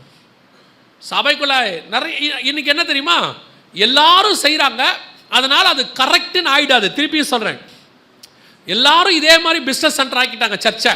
ஆளாளுக்கு கமர்ஷியல் காம்ப்ளெக்ஸாகவும் பிஸ்னஸ் சென்டராக மாற்றி சபையை வந்து கொள்ளையர்கள் கூடாரம்லாம் இல்லை, அலிபாபா கொகையை விட பெருசாக மாற்றிட்டாங்க. எல்லாரும் பண்ணுறதுனால அது என்னவாயிடாது, சரி ஆயிடாது. சோதோமில் அத்தனை பேரும் பாவம் பண்ணா, அதனால சோதோம் கரெக்டா? ஒரு நீதிமான் இருந்தா பாருங்க, அதான் கரெக்டு. உலகம் முழுக்க ஒன்று செஞ்சிச்சு, ஆனால் நோவா அதில் தனித்திருந்தான். அதனால உலகம் முழுக்க செஞ்சதுனால அது சரியாயிடுமா? ஆகாது. எல்லாரும் செஞ்சாலும் சரி, அத்தனை பேர் கரப்ட் ஆனாலும் சரி, அத்தனை பேர் சேர்ந்து உன்னை பைத்தியம்னு சொன்னாலும் சரி, இல்லை உன்னை பார்த்து இப்படி இருந்தால் நீ பிழைப்பே நடக்காது, காலத்துக்கு ஏற்ற மாதிரி மாறணும்னு சொன்னாலும் சரி, நீ ஒன்று மட்டும் சொல்லு, நான் தேவ சாயலாய் படைக்கப்பட்டவன், அத்தனை பேரும் மனுஷ சாயலாய் மாறினால் எனக்கு கவலையே கிடையாது, நானோ வென்றால் நான் ஒருத்தன் நின்னாலும் போதும். எலியா சொல்றா, அழகா சொல்றா, அத்தனை பேரும் பாகாலுக்கு முன்பாக முழங்கால் படியிட்டு விட்டார்கள், நான் ஒருவன் மாத்திரம் மீந்திருக்கிறேன். ஆண்டவருக்கு சொன்ன வார்த்தை என்ன தெரியுமா? நீ ஒருவன் இருக்கிற நல்லது, ஆனால் நீ ஒருத்த மட்டும் இல்லை, உன்ன மாதிரி இன்னும் 7000 பேரை நான் மறைத்து வைத்திருக்கிறேன். ஆண்டவர் உலகம் முழுக்க 7000 பேரை வச்சிருக்கிறார். இந்த மாதிரி ஆட்களுக்காக தான் வருகை வரும். போக போகிறது பேழைக்குள்ளே 8 பேராகிய சிலராக இருந்தாலும் சரி, ஆனால் 8 பேருக்காக ஒரு பேழையை கொண்டு வர கர்த்தர் வல்லமை உள்ளவராக இருக்கிறார். போக போகிறது வருகையில் 8 பேராக இருந்தாலும் சரி, 8 பேருக்காகவாவது ஒரு வருகை வந்து கூட்டி கொண்டு தான் போகும். நீ காத்திருந்தால் போக முடியும். அவங்களோட சேர்ந்து கரப்ட் ஆகிடாதீங்க, அவங்க கூட சேர்ந்து உலகத்துக்கு ஒத்த வேஷம் தரிக்க ஆரம்பிச்சிடாதீங்க, தொலைஞ்சு போவீங்க. இப்போ இந்த மலைகளுக்கான யுத்தம் ஆரம்பிச்சிருச்சு. எசேக்கியேல் 38:8. இப்போ என்ன நடக்க போகுது அதை மாத்திரம் சொல்லிட்டு நான் முடிக்க போகிறேன். இந்த யுத்தம் எல்லாரும் சொல்கிற மாதிரி இன்னைக்கு நாளைக்கெல்லாம் முடியாது. இந்த ஆரம்பிக்கும் போதே சொன்னாங்க 2 மாதத்தில் முடிஞ்சிடும், யூதர்கள் ஹமாஸை 1 வாரத்தில் க்ளோஸ் பண்ணிடுவாங்க எல்லாம் சொன்னாங்க. ஆனால் கன்ஃபார்மாக அது முடியாது. ஏன்னா அது ஆரம்பிச்சது இந்த இடத்துக்காக. இந்த இடத்துல இந்த யுத்தம் நடக்கும், இன்னும் நடக்கும். எப்போ வரைக்கும் இந்த யுத்தம் சாதாரணமாக நடக்கும்னா, இந்த மாஸ்கை அவங்க தட்டுற வரைக்கும் நடக்கும். இந்த யூதம் என்ன பண்ணிடுவான்னு கேட்டிங்கன்னா, அந்த மாஸ்கை தட்டிவிடுவான். ஏன் அப்படின்னு கேட்டிங்கன்னா, இப்போவே நாங்கள் இன்றைக்கும் போட்டிருக்கிறோம், இது வரைக்கும் 500 மாஸ்க் அவங்க இடிச்சிருக்கிறாங்க. 500 பள்ளிவாசலாம் அவங்க என்ன பண்ணியிருக்காங்க, இடிச்சிருக்காங்க. காசா பகுதி முழுக்க இடிச்சிருக்கிறாங்க. அவங்களுடைய டார்கெட்டு இதுதான். அவங்க இதை எதிர்பார்த்துக்கிட்டே இருந்தாங்க. இந்த இடத்துக்கு சண்டை ஆரம்பிச்சிச்சு. முடிவாக இந்த இடத்த யாரோ ஒரு ராக்கெட் ஏதோ ஒன்று பண்ணி இதை இடிச்சிருவாங்க. இடித்த உடனே இந்த இடத்துக்கு மீண்டும் 3வது தேவாலயத்தை கட்டுறதுக்கு யூதம் வருவான். இப்போ எல்லாம் சொல்கிறது நல்லா கவனிச்சுக்கொள்ளுங்க, இது ஏற்கனவே சொல்லப்பட்ட தீர்க்க தரிசனம். அதை தான் உங்களுக்கு பைபிளில் இருந்து இப்போ சொல்லிக்கிட்டு இருக்கிறோம். இந்த இடத்துல மீண்டும் என்ன வரும், 3வது தேவாலயம் கட்டுறதுக்கு யூதன் முற்படுவான். அப்பொழுது இந்த இடம் இருந்தவங்களும் என்ன செய்வாங்க, அதுக்கு சண்டை போட வருவாங்க. திருப்பி ஒரு சண்டை வரும். அந்த இடத்துல சமாதானம் பண்ணுகிறவனாக அந்தி கிறிஸ்து நுழைவான். கடைசி சர்வாதிகாரி என்ன செய்வான், உள்ளே நுழைவான். அப்பொழுது உபத்திரவ காலம் வரும், வேதனைகள் ஆரம்பிக்கும், அப்பொழுது முடிவு வரும். ஆண்டவர் சொன்ன எல்லா காரியங்களும் கடைசி இந்த இடத்த பேஸ் பண்ணி தான் இருக்கு. இந்த இடத்த பேஸ் பண்ணி தான் யுத்தம் ஆரம்பிச்சிச்சு. 1 வருஷம் ஆயிடுச்சு, 1 வருஷம் ஆக போது, இன்னும் விஸ்தாரமாகும். இந்த எல்லா நாடுகளுக்கும் தலைமையாக ரஷ்யா மாறப்போகுது. இப்போ ரஷ்யா மாற தொடங்கி இருக்குது, ரஷ்யா உள்ளே வந்துடுச்சு. இப்போ ரஷ்யா 2-3 விஷயங்களில் இஸ்ரேலுக்கு விரோதமாக ஸ்டேட்மெண்ட் கொடுத்துருக்கு. இன்னும் அது உச்சத்துக்கு போகும். அமெரிக்க ஜனாதிபதியாக ட்ரம்ப் இருக்கிற வரத்துக்கு வாய்ப்பு இருக்குது. அந்த எலெக்ஷன் முடிஞ்ச உடனே நமக்கு தெரிஞ்சிடும் இது என்னவாக போகுதுன்னு தெரிஞ்சிடும். யார் வந்தாலும் இந்த 3ஆம் உலக யுத்தம் ஸ்டார்ட் ஆகும். இப்போ ட்ரம்ப் பேசியிருக்காரு இன்றைக்கி, நான் வந்தால் 3ஆம் உலக யுத்தம் வராது, நான் ஜெயிக்காட்டி வந்துடும் அப்படிங்கிறாரு. என்னுடைய நம்பிக்கை, அதாவது நான் பார்க்குற வரைக்கும் யார் அமெரிக்க ஜனாதிபதியாக வந்தாலும் 3ஆம் உலக யுத்தம் ஆரம்பித்து இந்த இடத்துல அவங்க மிக முக்கியமான காரியத்தை செய்ய தொடங்குவாங்க. அதையெல்லாம் நீங்கள் பார்க்கும் பொழுது பிப்ளிக்கலாக நமக்கு வருகைக்கு என்ன மிக முக்கியமான அடையாளம்னு கேட்டிங்கன்னா, இந்த வசனத்தை வாசிங்க, முடிக்கலாம். 21ஆம் அதிகாரம் லூக்கா எழுதின சுவிசேஷம் 24வது வசனத்தை வாசிங்க. லூக்கா 21:24 வாசிங்க.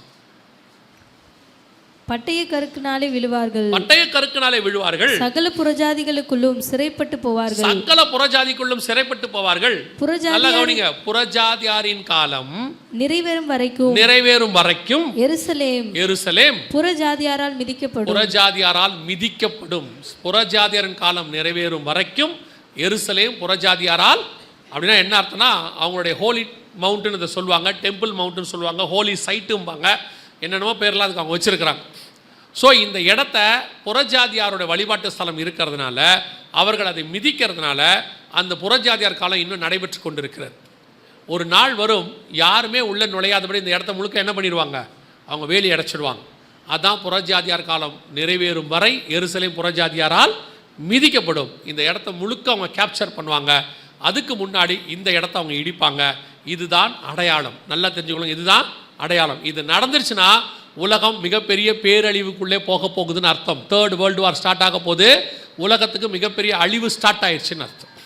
ஸோ ஆண்டவர் சொன்ன எல்லா தீர்க்க தரிசனங்களும் நம் கண்களுக்கு முன்பாக ஒன்றன் பின் ஒன்றாக வரிசையாக நிறைவேறி கொண்டிருக்கிறது. இதில் நமக்கு என்ன அப்படின்னு கேட்டிங்கன்னா, லூக்கா 21-24 நீங்கள் வாசிச்சிங்க இல்லையா, புறஜாதியாரின் காலம் நிறைவேறும் வரை எருசலேம் புறஜாதியாரால் மிதிக்கப்படும் சொன்னாங்கல்ல. 28 ஆண்டவர் என்ன சொல்றாரு பாருங்க, வாசிங்க, முடிக்கலாம். 28 வாசிங்க. இவைகள் சம்பவிக்க தொடங்கும் போது, இவைகள் சம்பவிக்க தொடங்கும் பொழுது உங்கள் மீட்பு சமீபமாய் இருப்பதால், மீட்பு சமீபமாக இருப்பதால் நீங்கள் நிமிர்ந்து பார்த்து உங்கள் தலைகளை உயர்த்துங்கள். இதெல்லாம் ஆரம்பிக்கும் பொழுது 24 சொல்றாரு, புறஜாதியார் காலம் நிறைவேறும் வரை எருசலேம் புறஜாதியாரால் மிதிக்கப்படும். இவைகள் சம்பவிக்க தொடங்கும் போது, மத்திய 24 நம்ம கேட்டாங்கல்ல, இப்படி வருகைக்கு அடையாளம் என்னன்னு 3வது வசனத்தில், 8வது வசனத்தில் இயேசு என்ன சொன்னார் பாருங்க, வாசிங்க. மத்திய 24:8. இவைகள் எல்லாம் வேதனைகளுக்கு ஆரம்பம். அப்பொழுது உங்களை உபத்திரவங்களுக்கு ஒப்பு கொடுத்து உங்களை கொலை செய்வார்கள். இதெல்லாம் வேதனைகளுக்கு ஆரம்பம், முடிவு சமீபமாய் இருக்கிறது. இவைகள் தொடங்கும் போது உங்கள் மீட்பு சமீபமாக இருப்பதால் ஆண்டவர் சொன்ன எல்லா காரியங்களும் கரெக்டாக இருக்குது. இவைகளுக்கு நடுவில் தான் நம்முடைய மீட்பு சபை எடுத்துக்கொள்ளப்படுதல் சம்பவிக்க போகுது. ஸோ இந்த காரியங்களெல்லாம் நீங்கள் பார்த்தீங்க, கேட்குறீங்க, கண்களுக்கு முன்பாக ப்ரூஃபோடு ஆண்டவர் சொல்கிறார், உங்களுக்கு தெரியப்படுத்துகிறார். அப்படின்னா என்ன அர்த்தம் அப்படின்னா, வரப்போகிற வருகையில் இந்த சபை போக வேண்டும் என்று கர்த்தர் விரும்புகிறார். அல்லேலூயா. அதுக்கு தான் இது உங்களுக்கு தெரியப்படுத்தப்படுகிறது. என்ன ஒரு பெரிய விஷயம்னா, இயேசு முதலாவது வரும்போது தேவதூதர்கள் வந்து அந்த மெய்ப்பர்களுக்கு சொன்னாங்க. அவங்க போய் இயேசுவை பார்த்துட்டாங்க. நட்சத்திரத்தை பார்த்தாங்க. அவங்களும் போய் இயேசுவை என்ன செஞ்சிட்டாங்க, பார்த்துட்டாங்க. ஆனால் வேத வாக்கியத்தை ஆராய்ந்து பார்த்த ஏரோது என்ன செய்யலை, போகலை. அவன் சொன்னான், நீங்கள் போய் பார்த்துட்டு வந்து எனக்கு கன்ஃபார்ம் பண்ணுங்கன்றான். இன்றைக்கி ஒரு கூட்டம் என்ன கேட்டாலும் வருகையில் போகாத ஒரு கூட்டம் இருக்குது. அடையாளங்களை பார்த்து ஒரு கூட்டம் இயேசுக்கிட்ட வந்துடுது, தேவனால் முன்குறிக்கப்பட்ட ஒரு கூட்டம் வந்துடுது.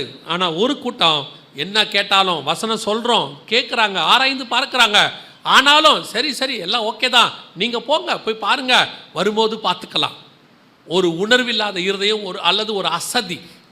ஆண்டவர் தெளிவாக சொல்லிட்டார், 2 பேர் இருப்பார்கள், ஒருவன் எடுத்துக்கொள்ளப்படுவான், ஒருவன் கைவிடப்படுவான். இன்றைக்கி ஆண்டவர் நமக்கு சத்தியத்தை சொல்லி இருக்கிறார்.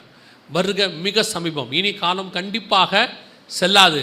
நாம் கர்த்தருக்கு சித்தமானால், ஏன்னா அவர் வரும் நாளாகிலும் நாளிகையாகிலும் பிதா ஒருவரை தவிர மற்ற ஒருவனும் அறியான். ஒன்று மட்டும் நிச்சயம், நம்முடைய காலங்களில் அவருடைய வருகை வருவதற்கு நிறைய வாய்ப்பு இருக்கு.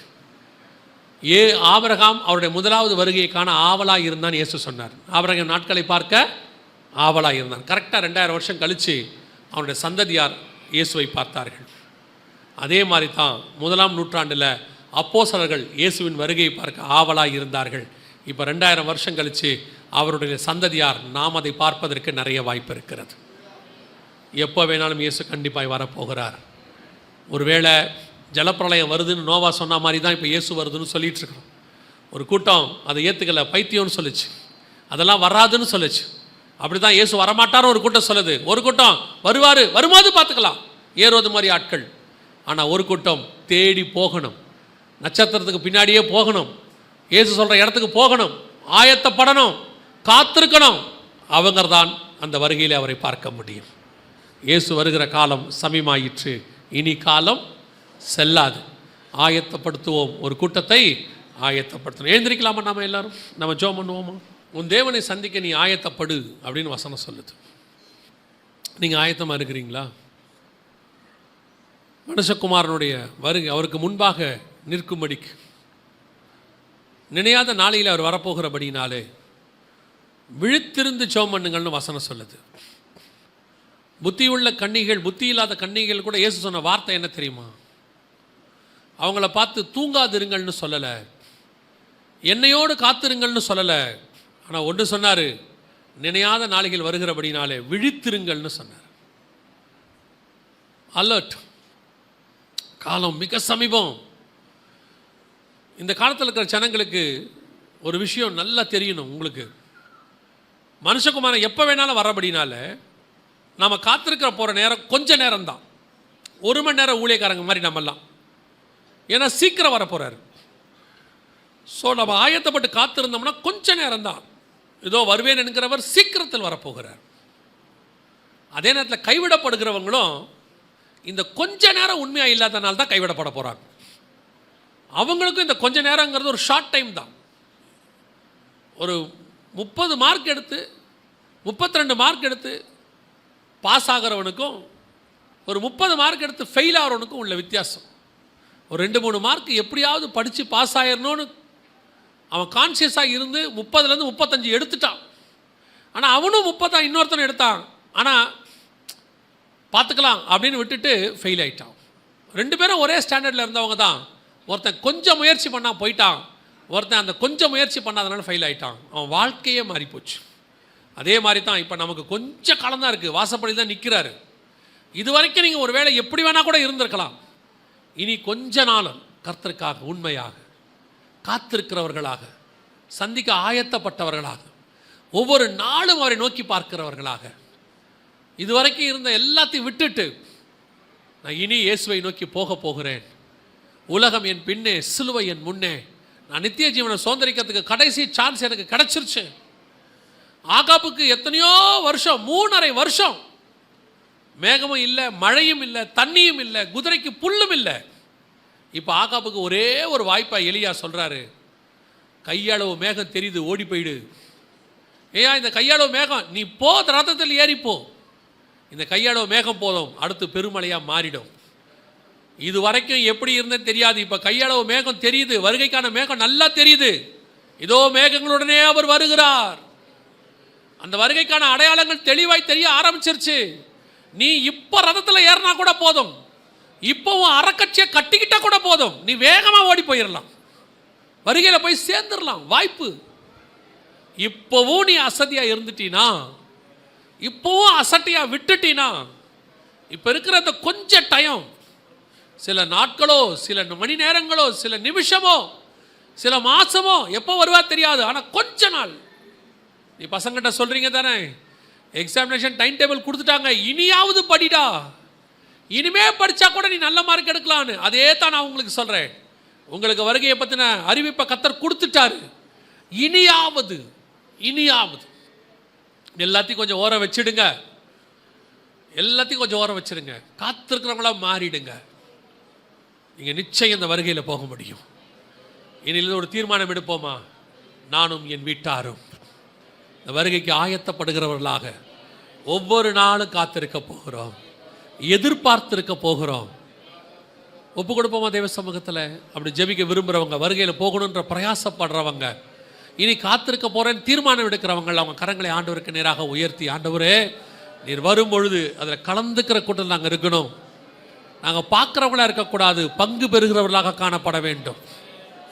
எடுத்துக்கொள்ளப்படுகிறவர்களை பார்க்கறதுக்கு நான் இங்கே வரல, எடுத்துக்கொள்ளப்படுகிற கூட்டத்தில் காணப்படுவதற்கு நான் இங்கே வந்தேன். அப்படி ஜெபம் பண்ணுவோமா? சர்வ வல்லமை உள்ள எங்கள் தகப்பனே, இந்த அருமையான நாளுக்காய் உமக்கு நன்றி. கிருபையுள்ள கரத்தில் எங்களை தாழ்த்துகிறோம். இந்த நாள் முதல் கொண்டு ஆண்டவரே நீர் வருகிற வரைக்கும் எங்கள் திருச்சபை ஆயத்தப்பட்ட மனவாட்டியாக, சுத்திகரிக்கப்பட்ட மனவாட்டியாக, காத்திருக்கிற ஒரு மனவாட்டியாக, கரை திரையற்ற மனவாட்டியாக, ஒரு கற்புள்ள கன்னிகையாக, தீட்டுள்ளதும் அருவருப்பையும் பொய்யையும் நடப்பிக்காத ஒரு மனவாட்டியாக உமக்கென்று ஒவ்வொரு நாளும் நாங்கள் காத்திருக்கணும்ப்பா, எதிர்பார்த்திருக்கணும்ப்பா. ஆண்டவரே எங்களை பின்னோக்கி இழுக்க பார்க்குற எல்லாவற்றையும் உதறி தள்ளிவிட்டு எங்களுக்கு நியமிக்கப்பட்டவர்களை நோக்கி ஓட கிருபை பாராட்டும். இந்த சபையை பொறுப்பெடுத்துக் கொள்ளும். வருகை தாமதிக்குமானால் நாளை தினத்தில் சந்திக்க கிருபை தாரும். எங்கள் ஆண்டவர் இயேசு கிறிஸ்துவின் நாமத்தில் ஒப்பு கொடுத்து ஜெபிக்கிறோம் எங்கள் ஜீவனுள்ள நல்ல பிதாவே.